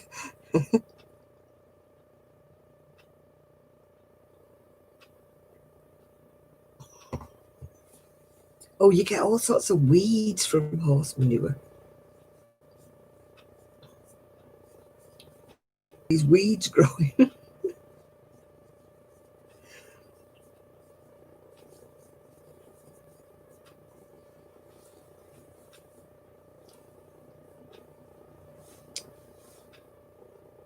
I've not gone strange. It's the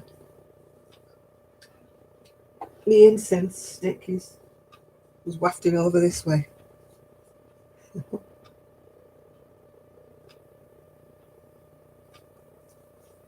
No, it's not just an ordinary shell. It's, as I said before, it's 1 double crochet, 1 chain, 1 double crochet, You do that like 4 times into one space. Oh, goats. My uncle used to keep goats. They eat anything.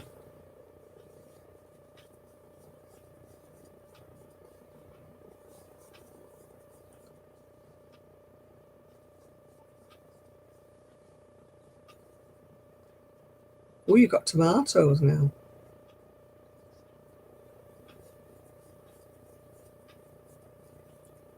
If you get too many, you'll have to make tomato sauce with them, and then you can keep it for when the winter comes.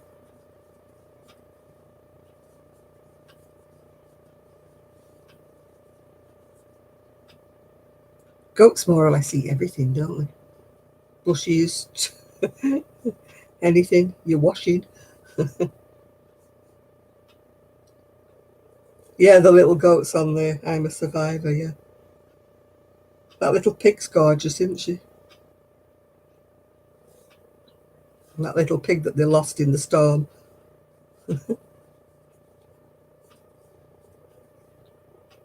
I wouldn't have gone out in all that rain looking for that pig. It would have had to find its own way home. This I'm a Survivor, they lost one of the little tiny piglet things, pigs. Couldn't find it anywhere. And it was absolutely bouncing. The storm was terrible. And they couldn't find this little piglet, so they both went out. Him and his wife went out, and they were absolutely soaked to the skin looking for this little pig. And it must have been somewhere because it was as dry as a bone when they found it. So obviously it wasn't out in all the rain. It wasn't that daft.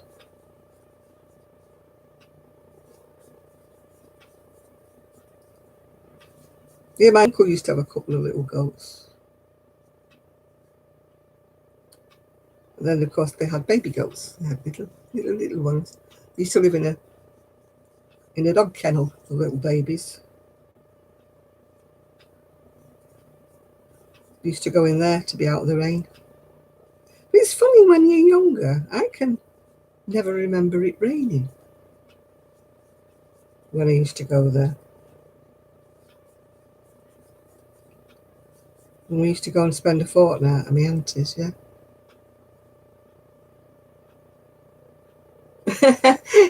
you want the tractor store to sell yarn. Oh, Pig Trudy, that's the one. That's the one they lost, isn't it, Pig Trudy? Imagine going out though in all that rain, Miguel. I wouldn't. Not even for Pig Trudy. Would have had to stay out there somewhere if it was dumb enough to stay out in the rain.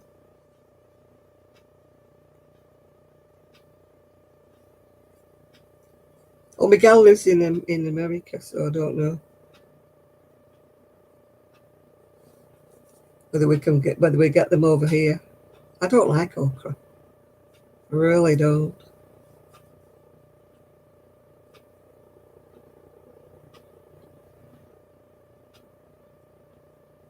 Yeah, that longhorn Tex.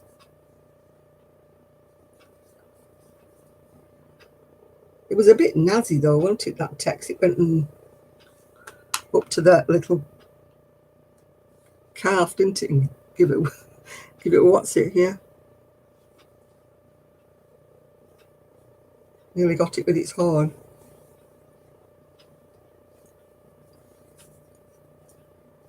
We don't have feed stores over here. Miguel. We don't know what they are, do we, baby?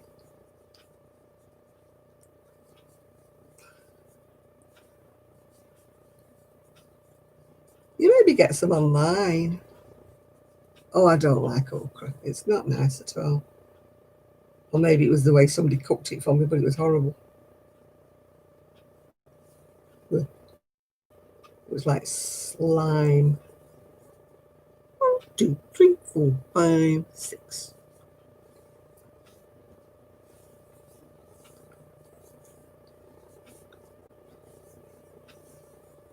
Why is my skin peeling off?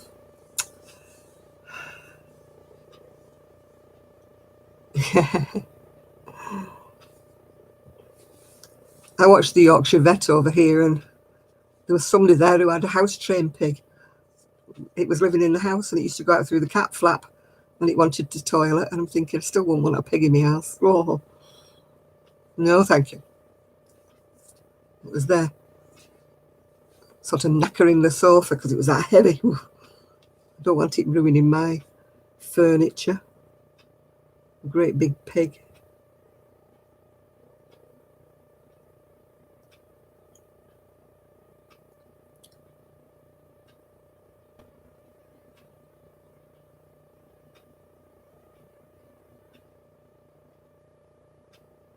Yeah, maybe it was the way it was cooked, baby. I just didn't like it. Hollyhog. My uncle used to keep eggs. He had like a pigsty thing. I used to hate going past it because it smelled awful. I don't think he used to muck his pigs out very often.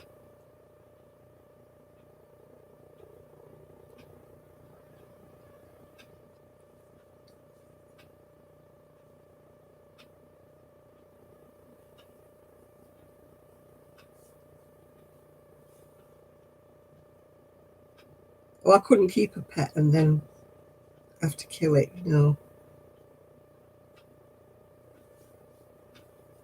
I'll be one of those people who made a pet out of everything.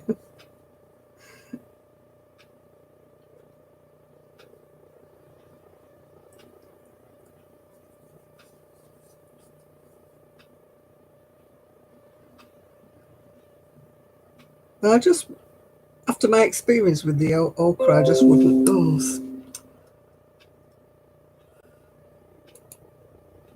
I just wouldn't even bother to buy it anymore now. It just does not appeal to me. I keep getting this. Microsoft wants you to fix your problem. Most likely it's your password. I keep going in, fixing the password. Then they tell me everything's okay. And then about 10 minutes later, I get, there is something wrong with your Microsoft account. No, I'm not. Keep going there.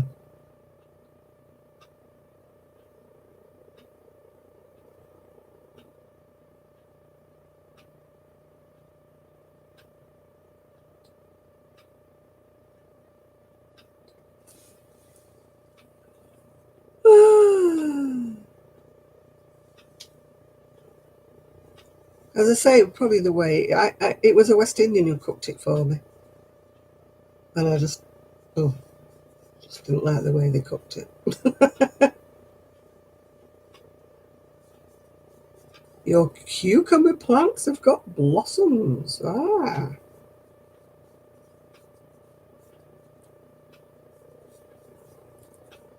you have to hope the bees come round to pollinate your cucumber plants. I used to get a little paintbrush. The incense now, it's burning away there. You can see it. See the sticks there? Burning away.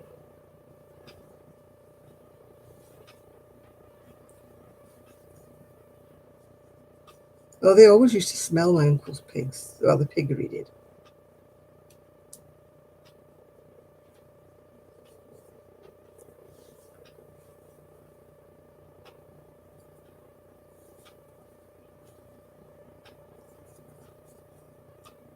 It's not kind of anything you know. Well, not in our supermarkets. You don't really see it.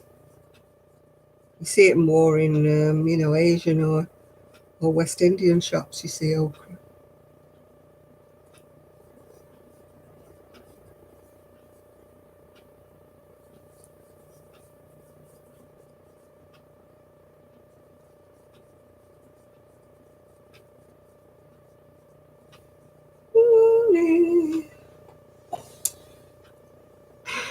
My knee locked.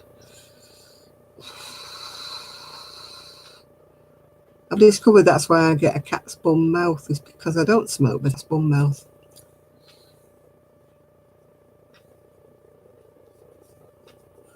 Usually find it's smokers who get that.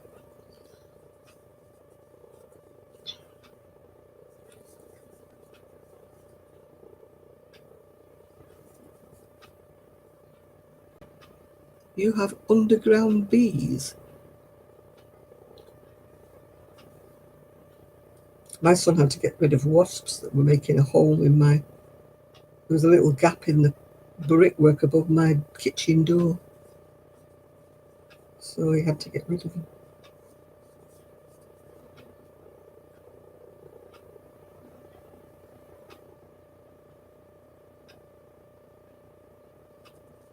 Oh, you'll have to go into all these natural remedies when you're out there in your little hut. You'll have to grow herbal remedies in your little garden. Because you have to have a garden if you're going to be self-sufficient. Oh my goodness, yeah. This is taking me for ages. It's only in 4-ply, which is a bit like fingering, isn't it, really? Yeah, Chris, you've got to have your allotment thing out there and grow your own veg and stuff.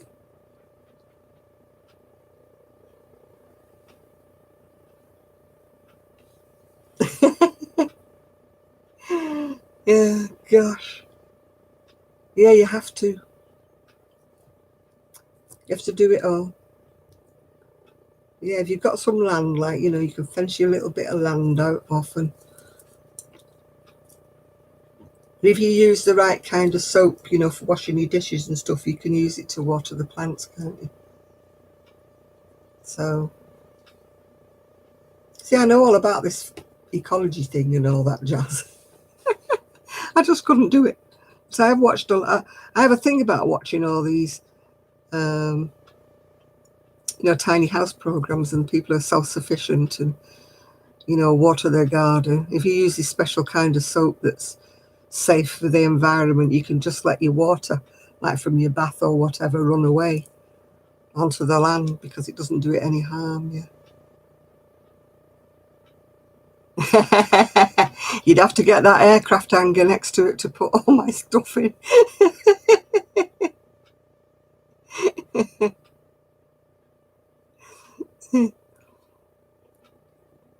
Yeah, you could be the self-sufficient one that goes round from the markets and sells all my crochet. So we can eat.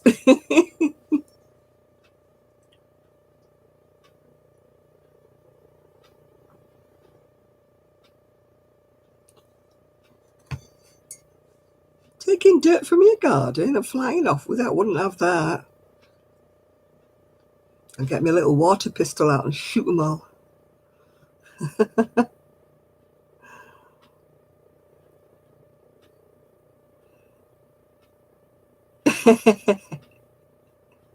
Yeah, I need a 4-story aircraft hanger. Oh dear.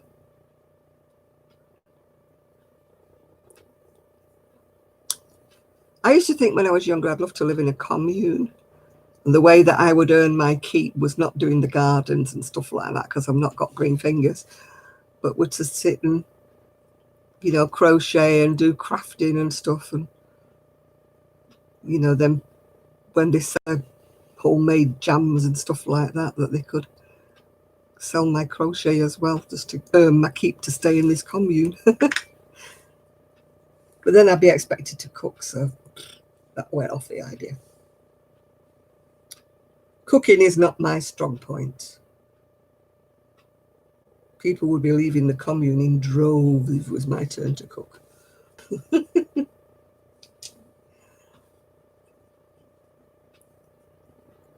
My friend lived on a commune for ages. She loved it.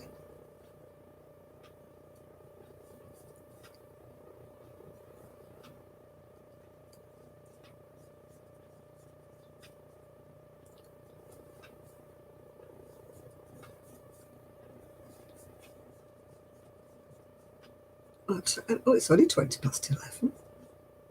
I thought it was at least midnight.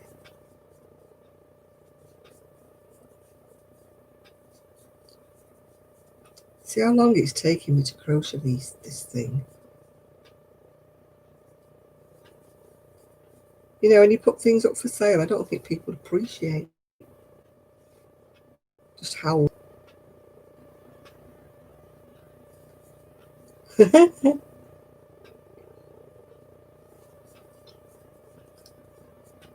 think we should all have a great big hippie commune.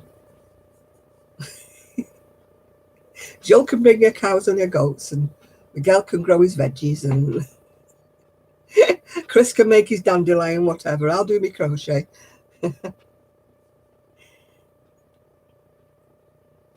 We'd have a great commune, wouldn't we? As long as they don't want me to cook. No cooking in this girl here. And no cleaning, because she hasn't got the knees for it anymore, or the back.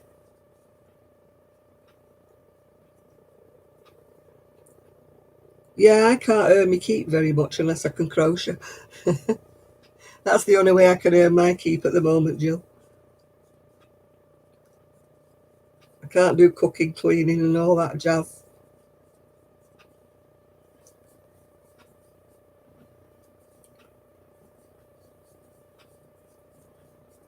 That's why they wouldn't have me in a commune, because I can't cook.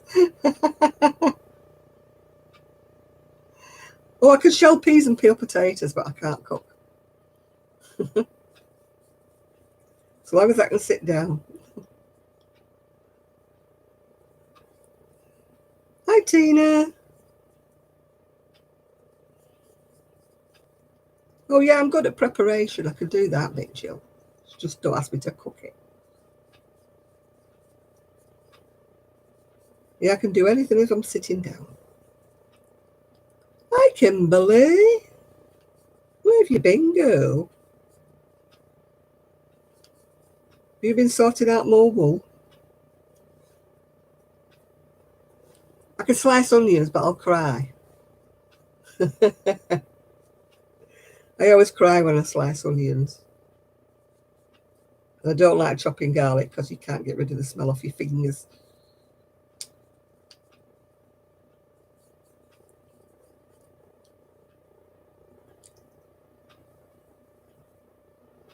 I never used to be bad at making cakes, but I don't make them anymore now. Yeah. You've moved it all back in the house. Why have you done that? Was your she shed leaking or something? Or were you a bit frightened about the security?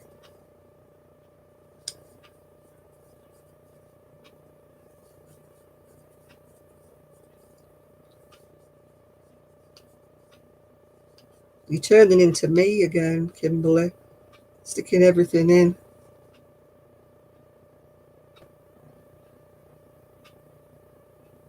Yeah, I can't do anything standing up these days. It's the same with ironing and things.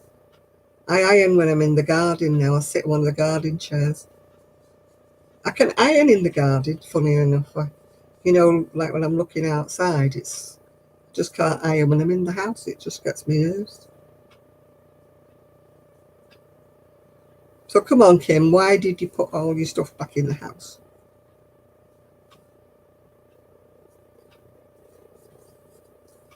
I was so jealous of your she shed, and then you've gone and got rid of it. That's not right, Kim. That's not right, Kim. 1, 2, 3, 4, 5. 1, 2, 3, 4, 5.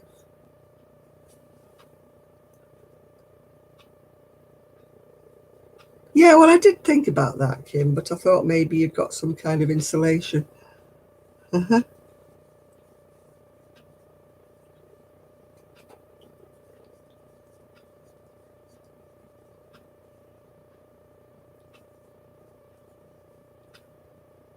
Can you not use it just for storage and not sit out there?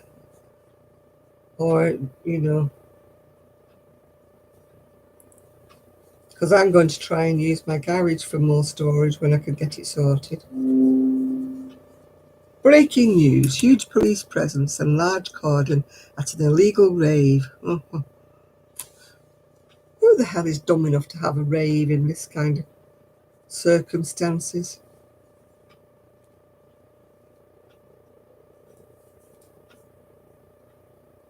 Yeah, my garage isn't very thrilling. I might be able to use it for storage though. I'd love to make it into a craft room, but it's got no windows, so it's not much good, is it? You'd have to open the big garage doors to get any daylight in it at all. Imagine that in the winter, you know, with the snow coming down and you've got the big garage doors open. It's very cold. I'd love to be able to put a window and a door in it and make it more of a room, but you'd have to get planning permission and all that jazz. Oh, you nearly finished your loopy cardigan. Yeah, that mean having the roof took off again, wouldn't it? I mean, I've got a lovely loft that's empty. It's even got floorboards down on it, but there's no light in there, so I'd have to have a new roof to put sky, you know, put windows in that.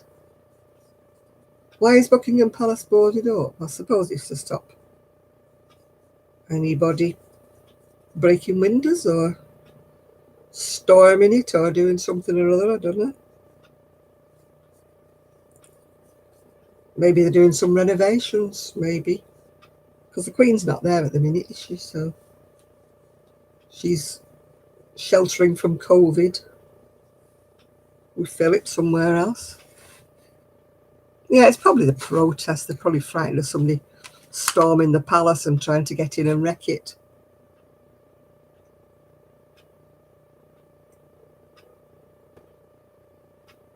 With all this stupidity going on about. We're just like somebody's stupid to try and wreck it. There's some weird people around these days.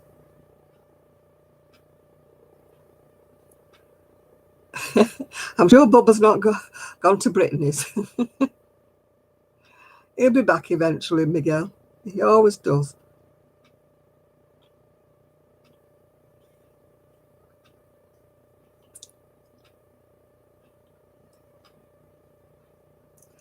Sandra, I have to live to about 200 to use all my stuff up. I've made a wool will because I know that I'll still have wool left when I die. I'm determined not to buy any more yarn for a bit. Ooh. I've got so much to use up. Yeah, you don't know what, we got nutters over here as well, haven't we, Jane? All the nutters don't live in one country. You don't know who takes it into their head to decide that the monarchy has to go and we'll smash Buckingham Palace up and stuff like that.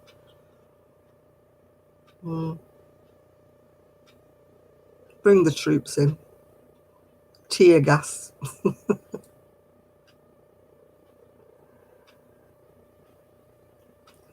I can't bear to sell mine, Christina. I really can't. It's just all the hassle of people wanting things and then the postage and, you know, you're not getting even a fraction of what you paid for it, and it just breaks my heart. I'd rather try and use it as much as I can.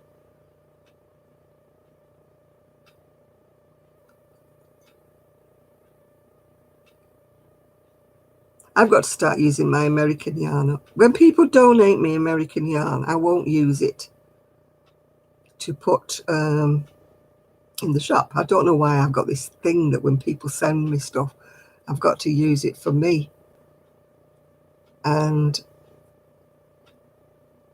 because I don't always want to make something for me out of it, it just stays there. I'm sure that people wouldn't mind if I used it and put it in the shop, but it just feels cheeky somehow that I haven't actually bought it myself, you know, to sell it. It just feels wrong. I'm just weird, I guess. Yeah. So that means it's just stacking up my American yarn and I'm not using it at all. Trouble is, I bought some of it myself and I can't remember which ones I bought myself and which ones I got given. Yeah, I put all the nutters together somewhere. Send them out to sea somewhere. How about the Bermuda Triangle? Send them all into the Bermuda Triangle.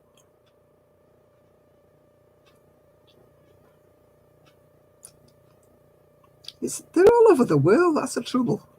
If all the nutters were in one country, we'd be okay, wouldn't we? But they're not. Every country in the world's got their own set of nutters, haven't they? So. Oh, dear God.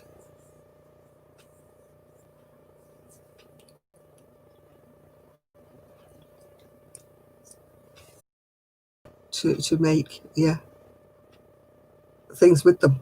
Yeah.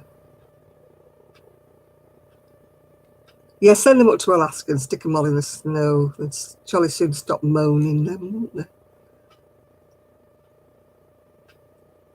I don't mind the genuine protesters when they've got something to protest about. It's the people who tag along that just to cause havoc, that want to loot and fight and cause trouble. To me, they're not genuine protesters. They're just trouble causers, trouble botherers. You know, you're not protesting if you're storming your way into Walmart and stealing all the TVs. That's not protesting. That's just being a vandal. You know, it's just I can't agree with that.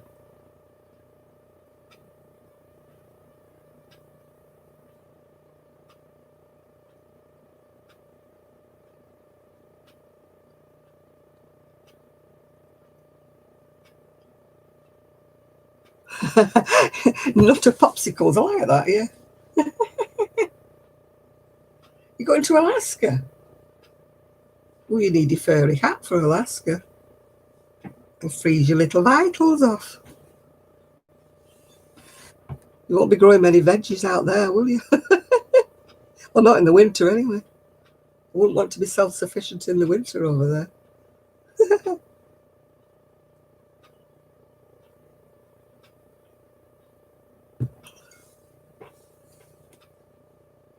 You've already got the furry hat, have you?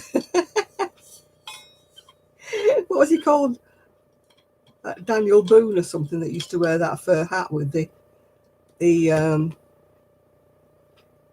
tail down the back.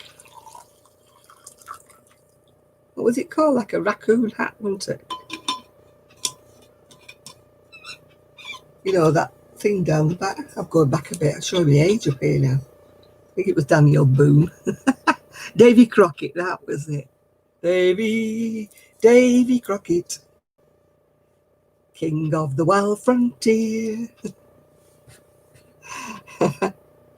Gosh, I'm showing my age up now. From when I was a kid. I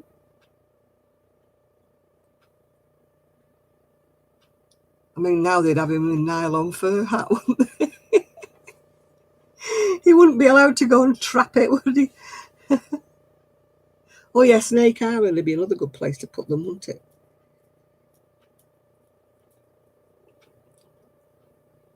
How do you convince them, though, that they're nutters? Because if they're nutters, they don't know they're nutters, do they? You know, the real true nutters think they're okay.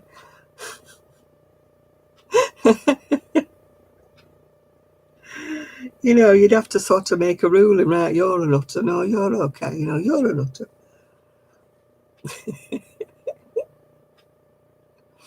I don't know whether I'd pass the test, actually.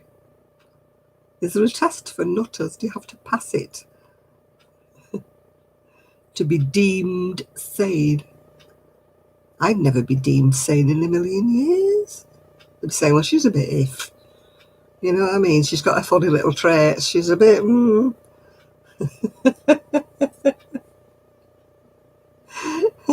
I've always been a little bit different. My dad used to say I marched to my own drummer. Whatever that meant. Now Janet always marches to her own drummer.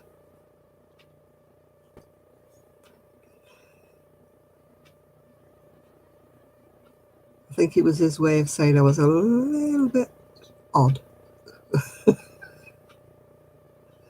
It's okay being a little bit odd, though, isn't it? A leader, yeah, a bit odd. An odd leader. Oh, I've never been a follower. Never been a follower of fashion or whatever. Oh, you love the way I march. Yeah, I've got my own set of music going on in my head.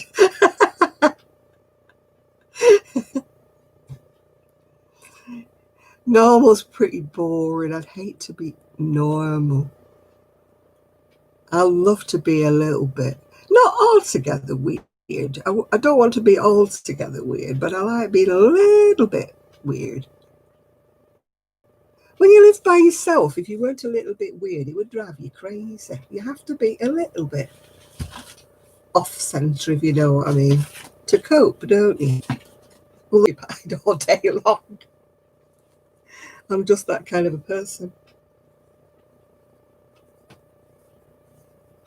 Yeah, make your own kind of music. Yeah, I have that somewhere. I have a collection of 45 somewhere up into in the loft somewhere. Yeah, my husband never could cope with me. I think he wanted a conventional wife, and I just definitely wasn't one. I did try to be conventional. I did try to be Mrs. Stopford wife or whatever, Stepford wife, but it just wasn't in me. I've always sort of wanted to go, run away and join a circus or something. Never had the courage to do it, but I would have loved to have lived in a commune or, travelled and stuff like that, but I just never did. Now, of course, it's too late.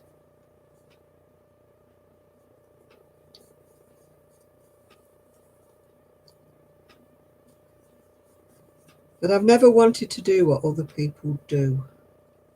When other people, everybody buys a certain thing, everybody crochets a certain thing, I go the other way. If everybody's making so-and-so, I don't want to make it, yeah? I'm just weird like that. If everybody's jumping on the bandwagon and making one of these, then I go the opposite direction and go make something else. I don't have this sort of like herd mentality, whatever they call it. Oh, idiosyncrasy, yeah. It's nice to have idiosyncrasies. Like, nice to be a little bit. I'd love to grow old and be like the wacky old lady that lives at 28, the one who's a bit woo-hoo.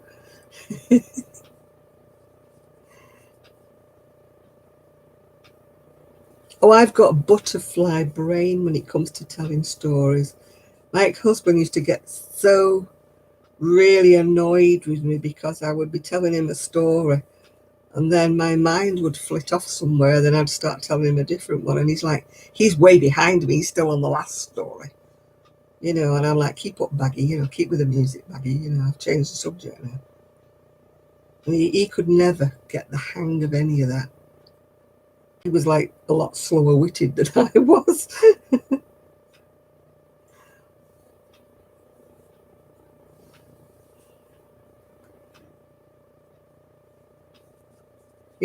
I'm always thinking about the next thing in my head when I'm talking about the last thing in my head. My mind's gone on ahead of my words, if you know what I mean. My brain's always chunnering away to its little self. But I've really got to get out of the habit of talking to myself. I've developed this since this COVID thing. Come on, Jane, what are we going to do next? No, you're not doing that. We did that yesterday and it didn't work. We'll do something else today. And I have whole conversations with myself.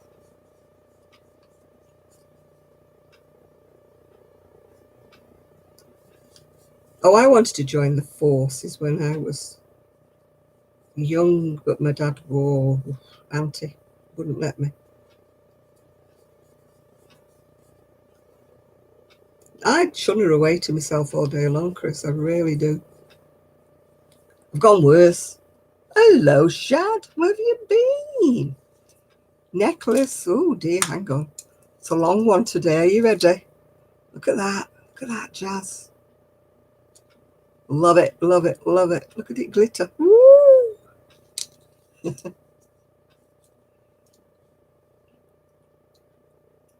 Yeah, thinking out loud. I used to talk all the time to my dog. And then when he passed away, I used to talk all the time to Gigi. And then when I have Poppy, I talk to Poppy. And then when I don't have anybody, I talk to myself.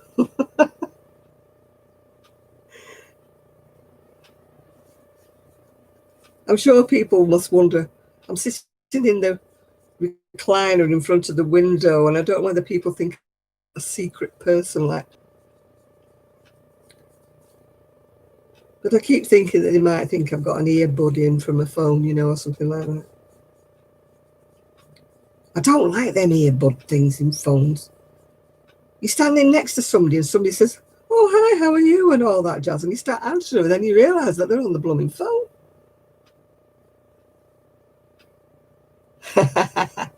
Oh, thank you, Jeannie. Yeah, I'm not being daunted at the moment. I'm got my little head stuck in the sand. I'm like a little ostrich. I'm refusing to be put out with all the horrible news that's going on everywhere. I know it's there. It's not that I'm ignoring it. I know it's there. But I just don't want to talk about it all. We have enough of that every time we turn the TV on. So I want my channel to be uplifting and conflict-free. We're just living in a bubble. Nothing goes on a Saturday. The rest of the world is out there. It's not here with us. I hate turning on the news. I just hate turning it on. I don't know whether anybody's the same. You know, it's all. You just wish they'd find a bit of nice news, wouldn't you? Just to say something nice for a change, you know. Instead of all this.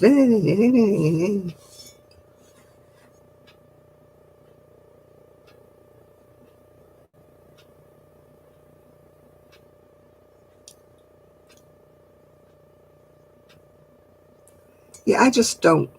I mean, Kelly's not got a TV. She does watch, she listens to news and catches up with things, but I have the TV for company, but I tend to watch old programs and documentaries and all sorts of stuff like that. Hello there, Ruthie. How are you tonight? Kim was on here before. I don't know if she's still here or not. Oh, God, you're searching for ticks. What on you? Ugh, that's not a nice. Ugh. You have to mention that, Shad. I don't like creepy things. Yeah.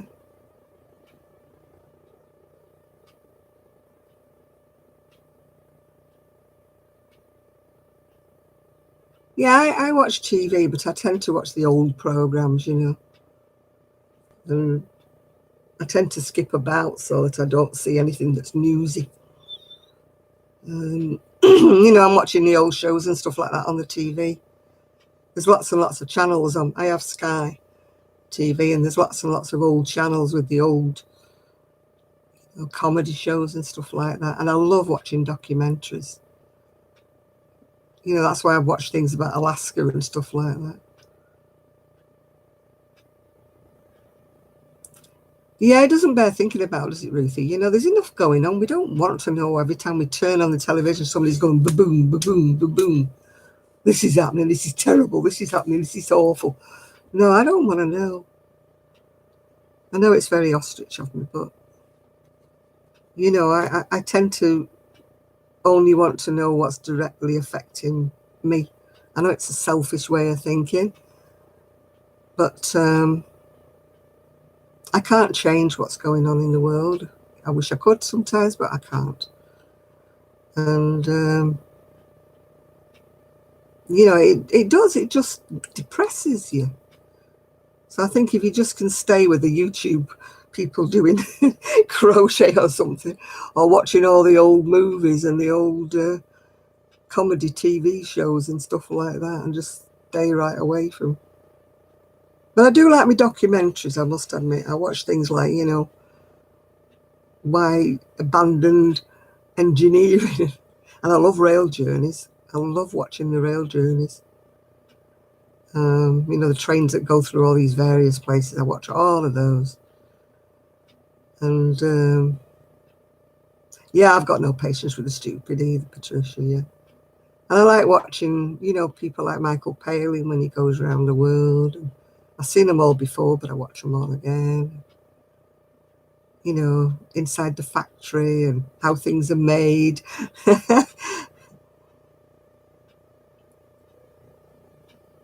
Yeah, I mean, I don't watch the funny animal videos. No, I don't watch talking pictures. I don't know what that is. No. But I do watch a lot of, like you say. And I've got into watching, um, you know, fashion designers and things like that. You know, the biographies of people, you know, watching these old YouTube things like Coco Chanel and stuff like that. I find that all very interesting, how they get their ideas for the designs for clothes and things. Yeah, I don't want to watch it because I can't do anything. It just gets me seething angry inside when I see the mess that everybody's making. Hello, Sean. Hey, hello. I was just thinking about you the other day. Were your ears burning? I was just thinking, gosh, I've not seen Sean for ages. Yeah, we've got Ruthie in here. We did have Kim. I don't know whether she's still in here. We've got Nathan. We've got Ian. I can't think. I'm just trying to think of anybody else you might know. All right, Connie, you're going to bed now, are you? Okie dokie. See you next week. Yeah, I love even things like MASH, which I've watched that many times I practically know the dialogue, but yeah, I just like watching things like that. Yeah. As long as you keep it okay, Sean. Yeah.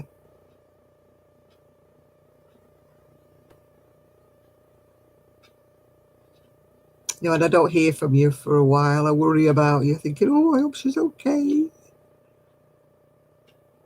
How's Shorty coping with all this lockdown? Is he a bit confused by the whole thing?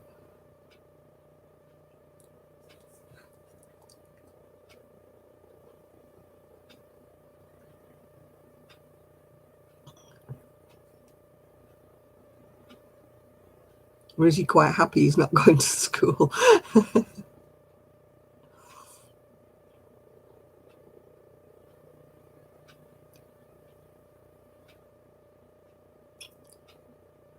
I'm glad I don't have any kids that are school age. Oh my God, is it that bad?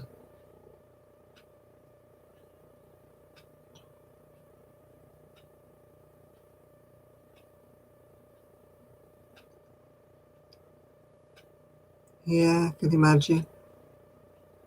But it's hard for them to understand. You get them into the routine of going to school and everything like that, and then they've got to start staying home. And it's like, how do you explain that to them? You know, that they can't go to school, they can't see their friends. It's a bit strange, really, for them to understand.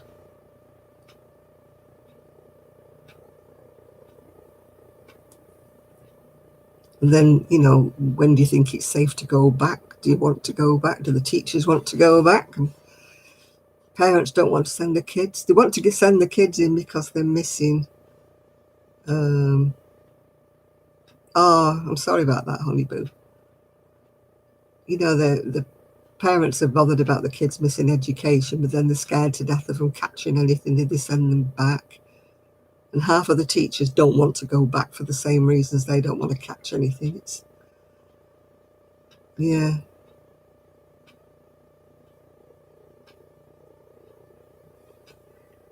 Yeah, I mean, it's worse for Shorty, like, but I mean, all the kids are suffering because the routines are disrupted and they don't know what's going on, do they? They don't.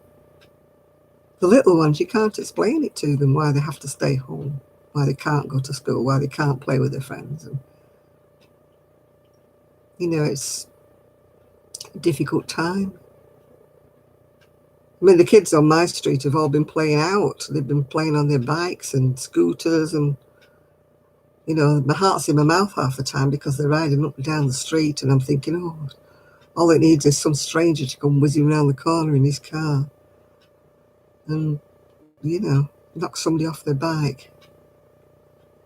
It's not ideal, but they're not my kids, so not my place to say anything. But they start off at my house because my house is like the top of the hill and then they go whizzing down the hill. And yeah, they just don't see danger, do they? I mean, they're wearing their little plastic hats, but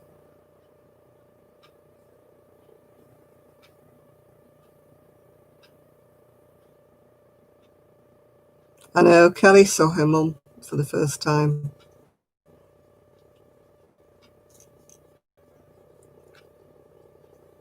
Nazrana Bride. Oh, I love boho dresses, but the new ones are so expensive. I have to keep searching to see if I can find things on eBay that people don't want anymore. I'm not proud. I wear secondhand.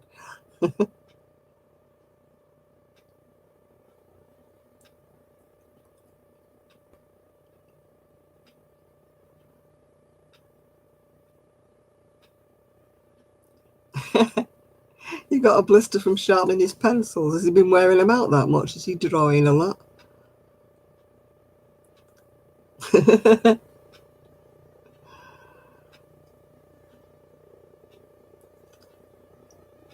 He's still getting your Japanese treat boxes.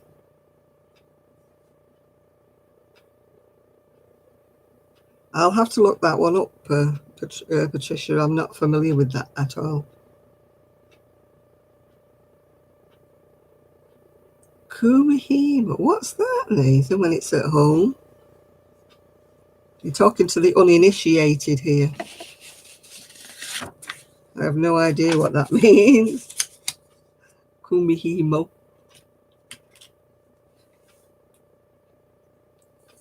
Oh, yeah, Sean's made bracelets, haven't you? Yeah.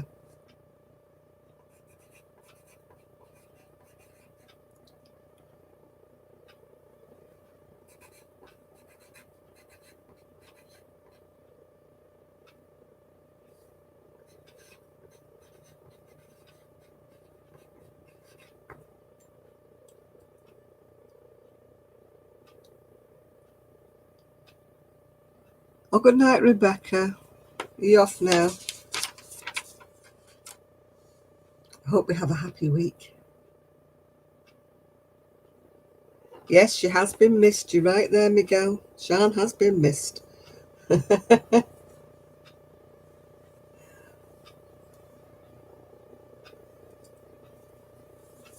No, the only bracelets I've made are those like platty ones, you know, the ones that everybody makes.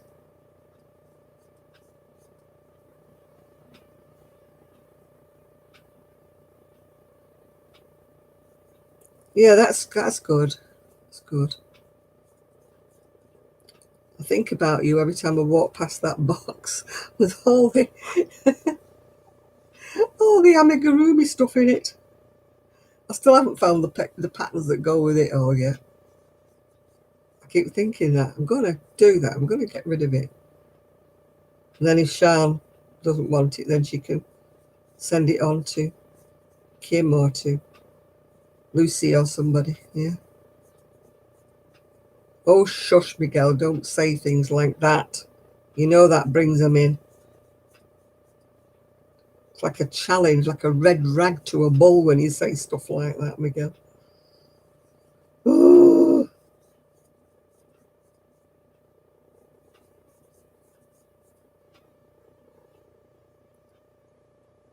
Yeah, don't jinx us. Yeah.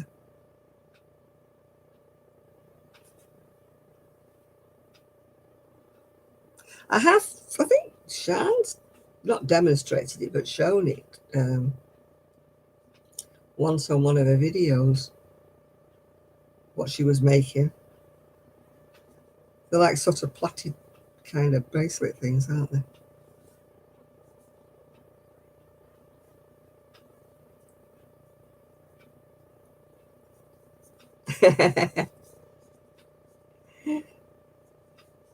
Yep, we do try, don't we, Ruthie, to make our videos happy little videos.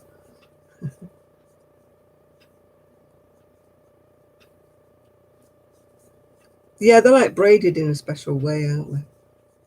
I've only ever done the ones where you like put a pin on a pillow and then you plait them all down. That's the only ones I've ever done. I haven't done them with a foam disc and that. What's her channel? Pink Pumpkin? Is that right, Ruth? Just Pink Pumpkin.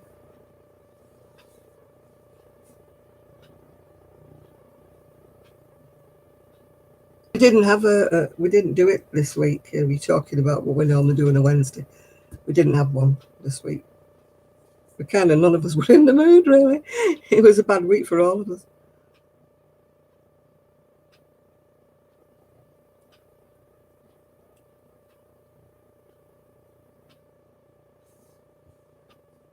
Little chihuahuas that always park at the wrong minute. Oh, you've only found 2 ticks. Oh, 2 ticks is 2 ticks too many, Shad. Oh, no. Hugo and Hector. I always think of Hector's House. Do you remember that little cartoony program that used to come on the telly with the, for the children years ago? I think it was called Hector's House. I'm going back a long time for when Ian was small. I don't watch children's TV anymore.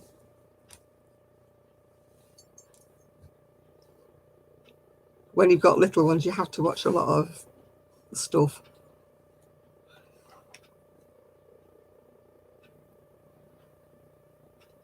I know you've been missed, Shan. Honestly, you have.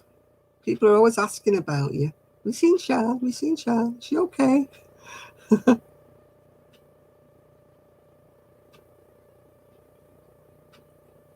So at least we can say, yeah, she popped in on Saturday. She's still in the land of the living.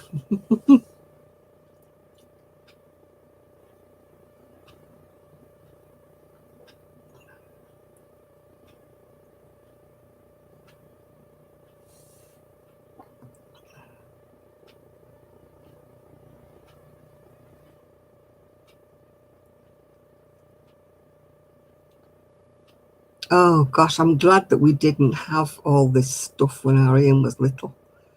There was no kind of...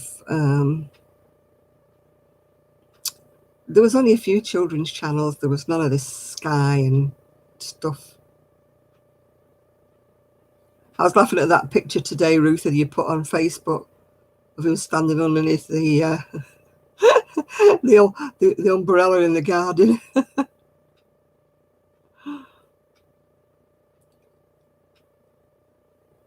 Anybody remember Miss Brooks? Who's Miss Brooks? Don't remember.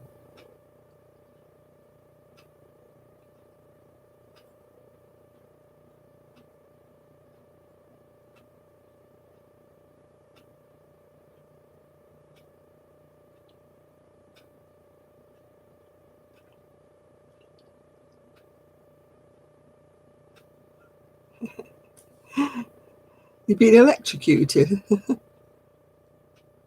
I hope you don't mean that literally, Shan.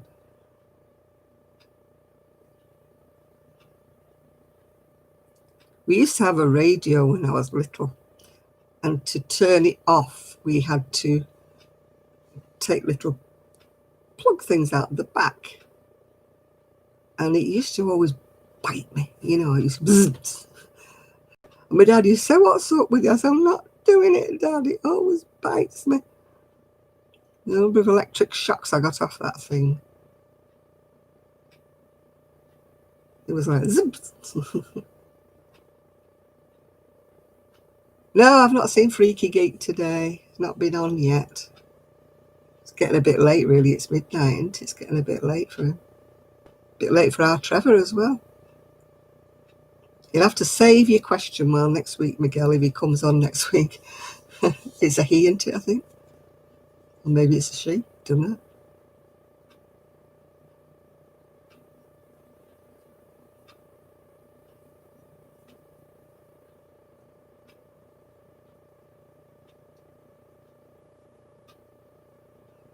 I've not really been out. I've been out twice, I think, in the last 13 weeks. And it's okay. I don't usually go out much anyway, but it's kind of being told you've got to stop in that makes me rebel. You know, I'm a rebel. It's telling me to stay in. I don't want to go anywhere. I've got nowhere to go, but I want to go out, you know. That's the mood I've been in, yeah.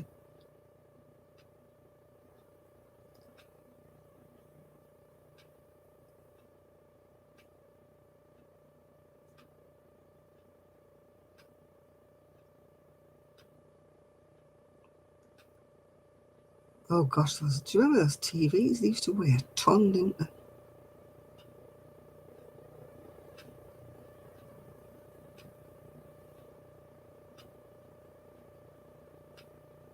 I managed to get one online order, and then my niece has been getting me bits and pieces, and I've been ordering from one of those, you know, those fast food places that deliver your food when you put it in the freezer. People on my street, they are socialising at a distance. We're lucky we've all got front gardens, so, you know, they're chatting. But, I mean, they're not socialising like they used to, going standing next to each other or anything like that. They're pretty good on my street, you know, about keeping the distances.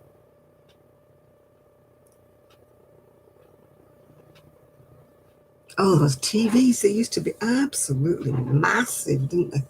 Weigh a ton. Well, now you just can't believe how lightweight they are and how thin. You used to think that you had to have all this garbage at the back, didn't you? Oh, God, yeah. Walking around with that antenna, and you're like in an awkward position like that, and your dad says, that's fine, that's great, can you leave it? I can't stand like this whole programme, Dad.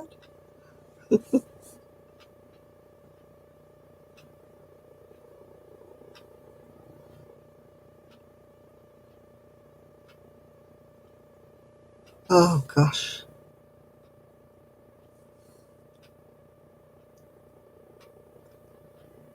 Oh, yeah, the coat hanger. And that was worse when your dad used to go up like on his ladder on the roof, and he's shouting down to your mum in the yard, and then your mum's shouting to you, is the picture any better?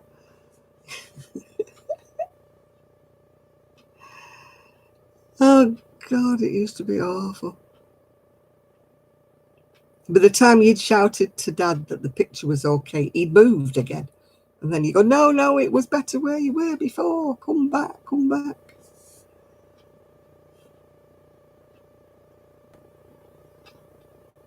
The good old days when you everything was like snow. And every time a car went past, you know, all your TV would get snowy, wouldn't it? And my mum used to get quite cross if somebody was like revving their engine or sitting outside waiting for somebody. She said, they're interfering with our TV. Yeah, interfering with it.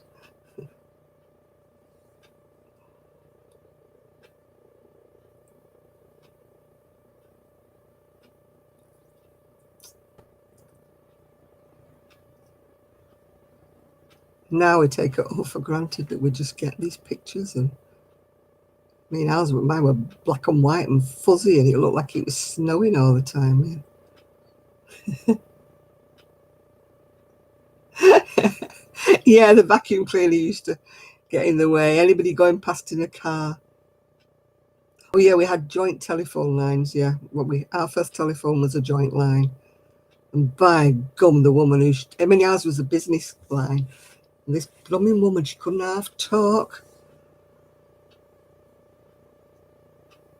You know, every time we used to pick up the receiver.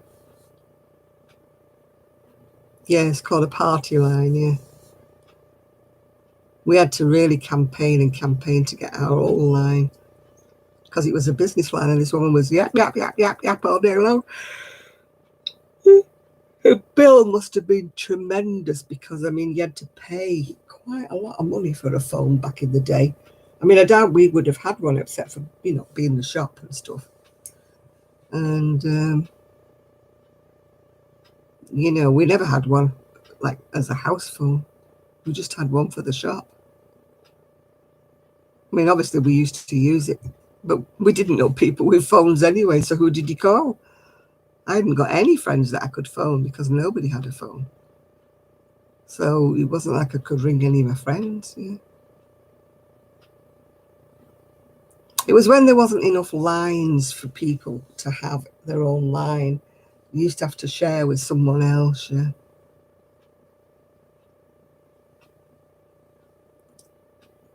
Yeah, there used to be 3 channels and nothing on. Now it's about 150 channels and nothing on. Oh, gosh.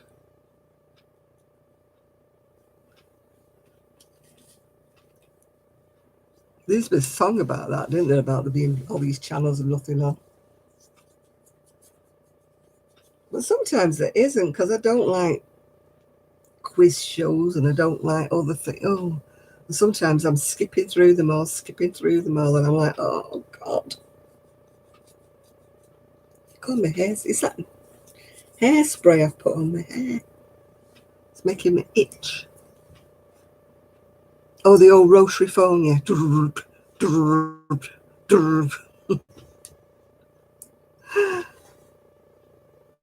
Yeah, pages. People used to walk around with little pages, didn't they? And you had to get to a telephone box and phone them back then, didn't you?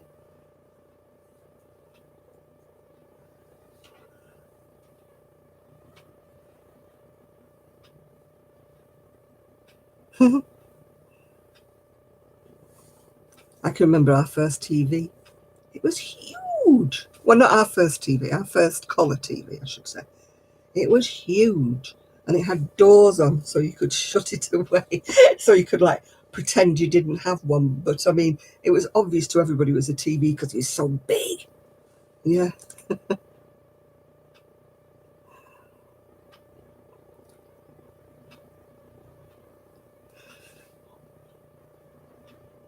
Oh, giddy aunt. Can't stop yawning. Sorry if I'm making everybody sleepy, but my eyes are starting to go now.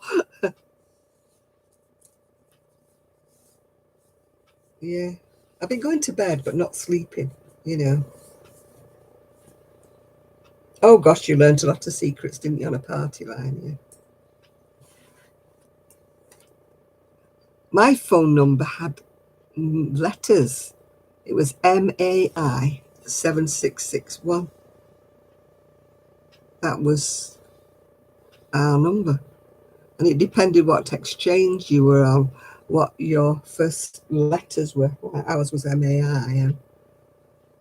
And I can remember when they changed it to, it was 161. It wasn't 0161 for our area. And I'm going, oh my God, I'll never remember. You know, they give us codes for our area and then they gave you codes to, so instead of being main 7661, it started off being 161, then it was another number, then it was 7661. Oh.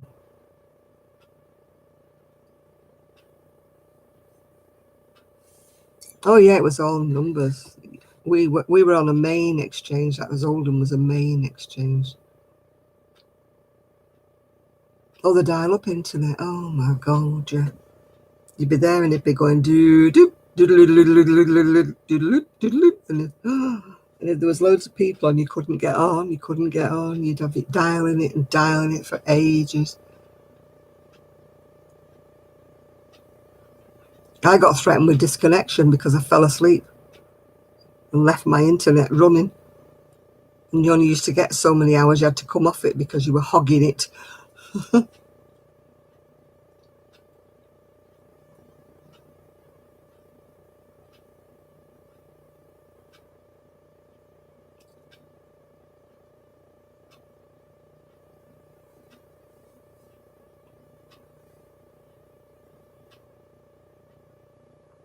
Oh yeah, free calls. Yeah, you hadn't got to make any calls at all during the day unless they were absolutely emergency. All your chit chat calls had to be after 6 o'clock at night. But then there was nobody open then, so you couldn't chat to anybody. I never had the ICQ, I just had the Yahoo. Yeah, you had to put a timer on, didn't you? You didn't dare go past that hour because otherwise they'd charge you for the full hour plus the minute. Yeah. Oh, God, those are the days. Oh, gosh. But now my phone rental is absolutely, I mean, nobody except scammers dial my house phone. But yeah, I have to have it because it comes with my my internet, yeah. You met in a chat room? I've met quite a few people in the chat room. Some of them I stayed friends with, but mostly they were women that I chatted to, you know. I didn't like chatting to many men because they were all a bit sleazy. So I didn't like, you know.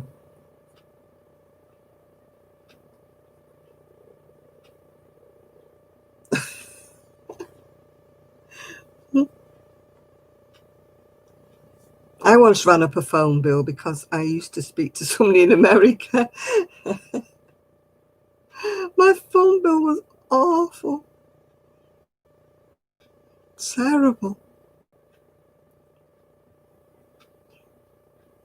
I used to phone him and chat away there as if I was on a local call, yeah.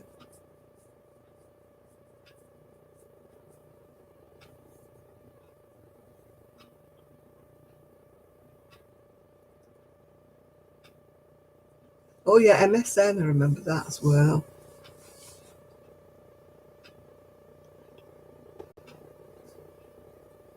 All these men trying to pick you up and, oh God. Yeah. Would you like to see a picture of me? No. No, I don't want to see a picture of you. Well, why not? Because it won't be your face.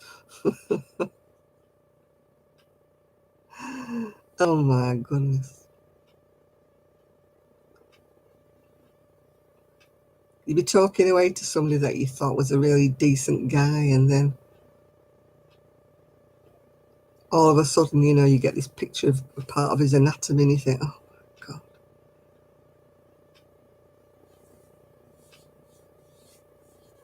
You know, you think, I don't want, if I'd have wanted to see that, I'd have asked to see that.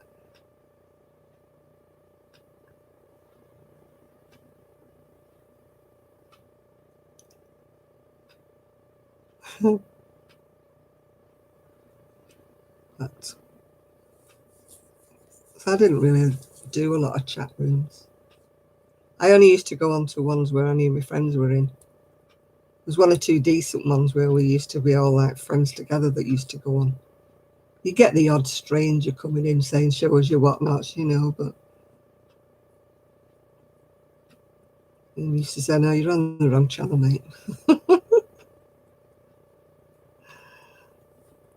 Let's face it, they're not fascinating, are they, Shell? They're not the best looking thing in the world. Oh dear. Not a pretty sight.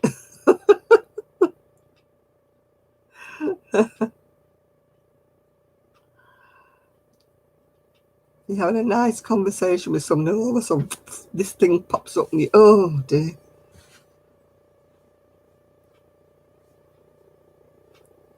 I mean, I met get some really nice people on Yahoo.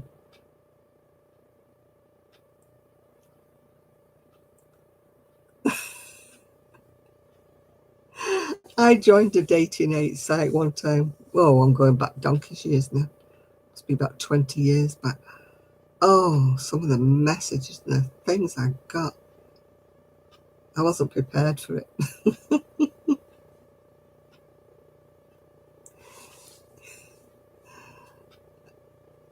Oh, well, that's good if, all right when he's in the flat, isn't it? But it's not very good if he's going to go outside wearing nothing. He's a naturist, obviously.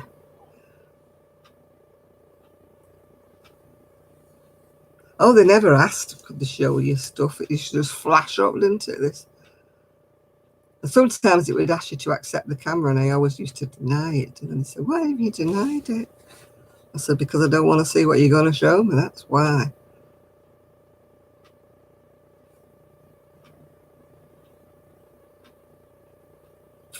Oh, I did. Oh, talk about some frogs on there, Tina. Oh, my God.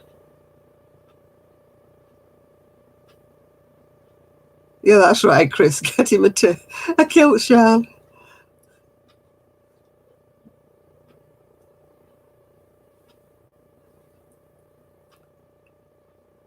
Yes. Oh,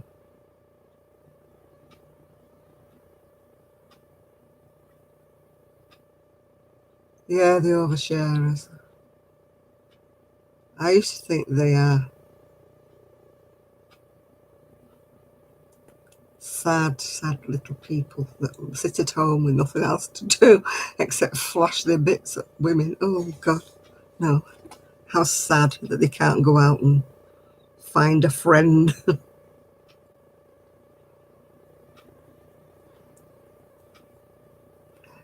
little boy across the road was like that, Charles. He used to stand on the window bottom and he'd only have a T-shirt on. And I used to say to his mum, don't mind, but he's standing on the window bottom all the time with nothing on. Oh, my God, he's not doing it again, is he? Yeah. Yes, he's standing in the middle of the bay window.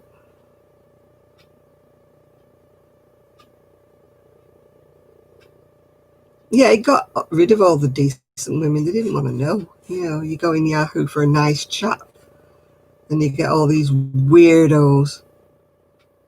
And we think, not good in anymore. Ages ago, yeah.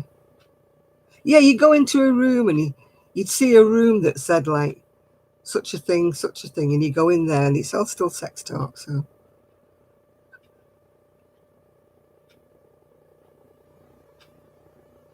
yeah, never apologise, Sean. Just say your son's a little eccentric and wants to be a naturist when he grows up.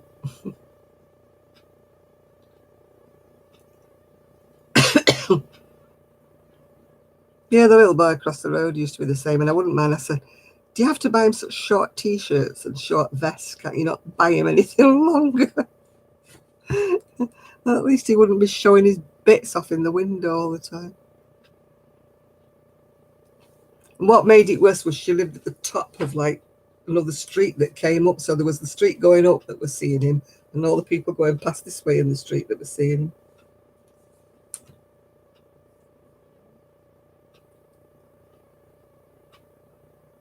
Oh, you don't apologise, Sean. He's just eccentric, and just tell him that. Just say, sorry, mate, but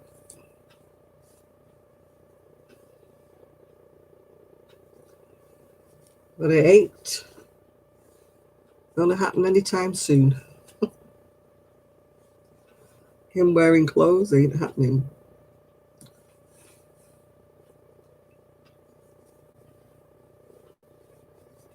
He's only a kid, for goodness sake. What do they want from him?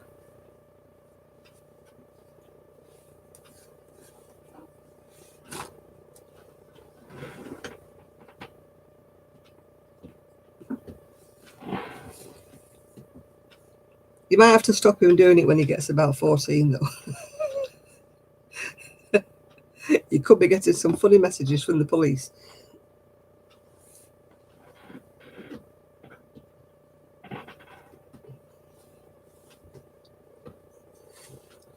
It's probably something he'll grow out of. I won't worry too much.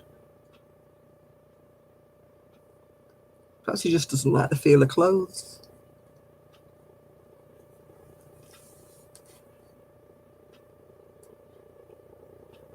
Perhaps he just doesn't like underwear or something, you know. There must be some reason why he takes everything off.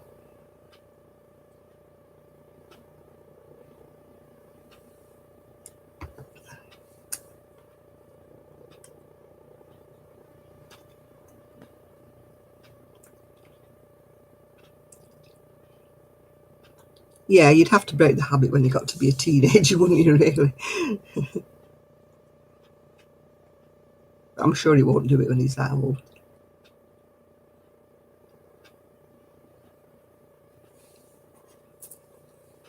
Probably just a phase he's going through.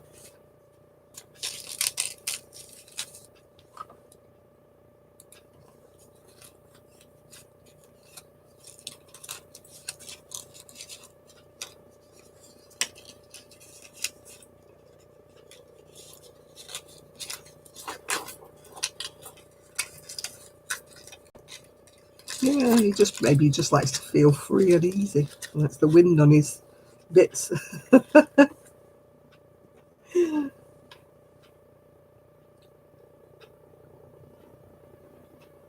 Oh, the dial up, yeah, it used to go do do do do do do when you were trying to dial up on the internet. Oh, gosh, that used to be awful.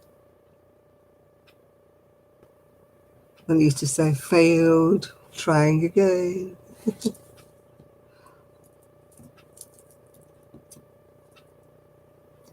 Oh, it's 12:20. I've been on here 3 hours and 21 minutes, and I'm getting even more sleepy, and I still got to take all my pills yet. And, oh, at least I can stay in bed tomorrow. Don't know whether it's Father's Day tomorrow or not. I can't remember. Or whether it's next week.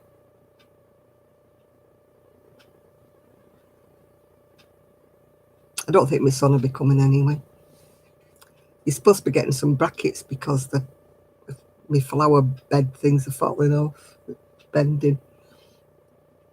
The plastic and the weight of the wet, you know, with it being raining. No, I haven't took my pills yet.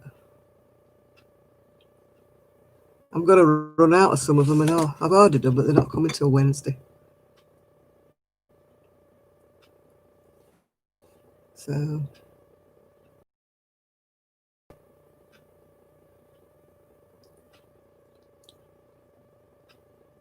not till I think it's the same here. I don't think it's this week. I mean, they're doing all the adverts on the TV, of course. Father's Day, get your Father's Day card, blah blah. Yeah, I'm going to call it a night, and yeah, hopefully I'll see you on Wednesday on Zoom. Although it's my turn, anything can happen because I don't know what I'm doing. I don't know what I'm doing, Ruth, if it's my turn. I don't know whether it's different or it's not. I can't remember. I don't have a dad anymore, so, you know. But it's not like I can go and visit his grave or anything. We haven't got anything like that, so. Father's Day is Flag Day tomorrow. Ooh, whatever that is. Yeah, my eyes are going like, I'm starting to blink and blink, and it's like, I'm going to sleep here. Night, night, Nathan.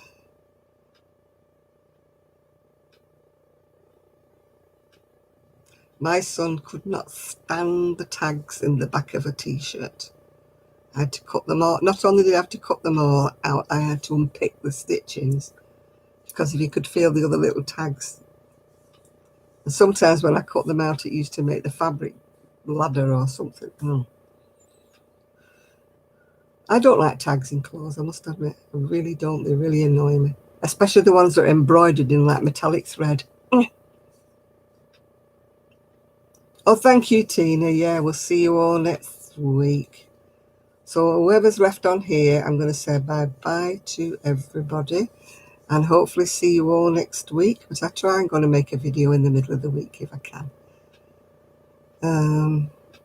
I've really got to start digging in and getting this house cleared up, yeah.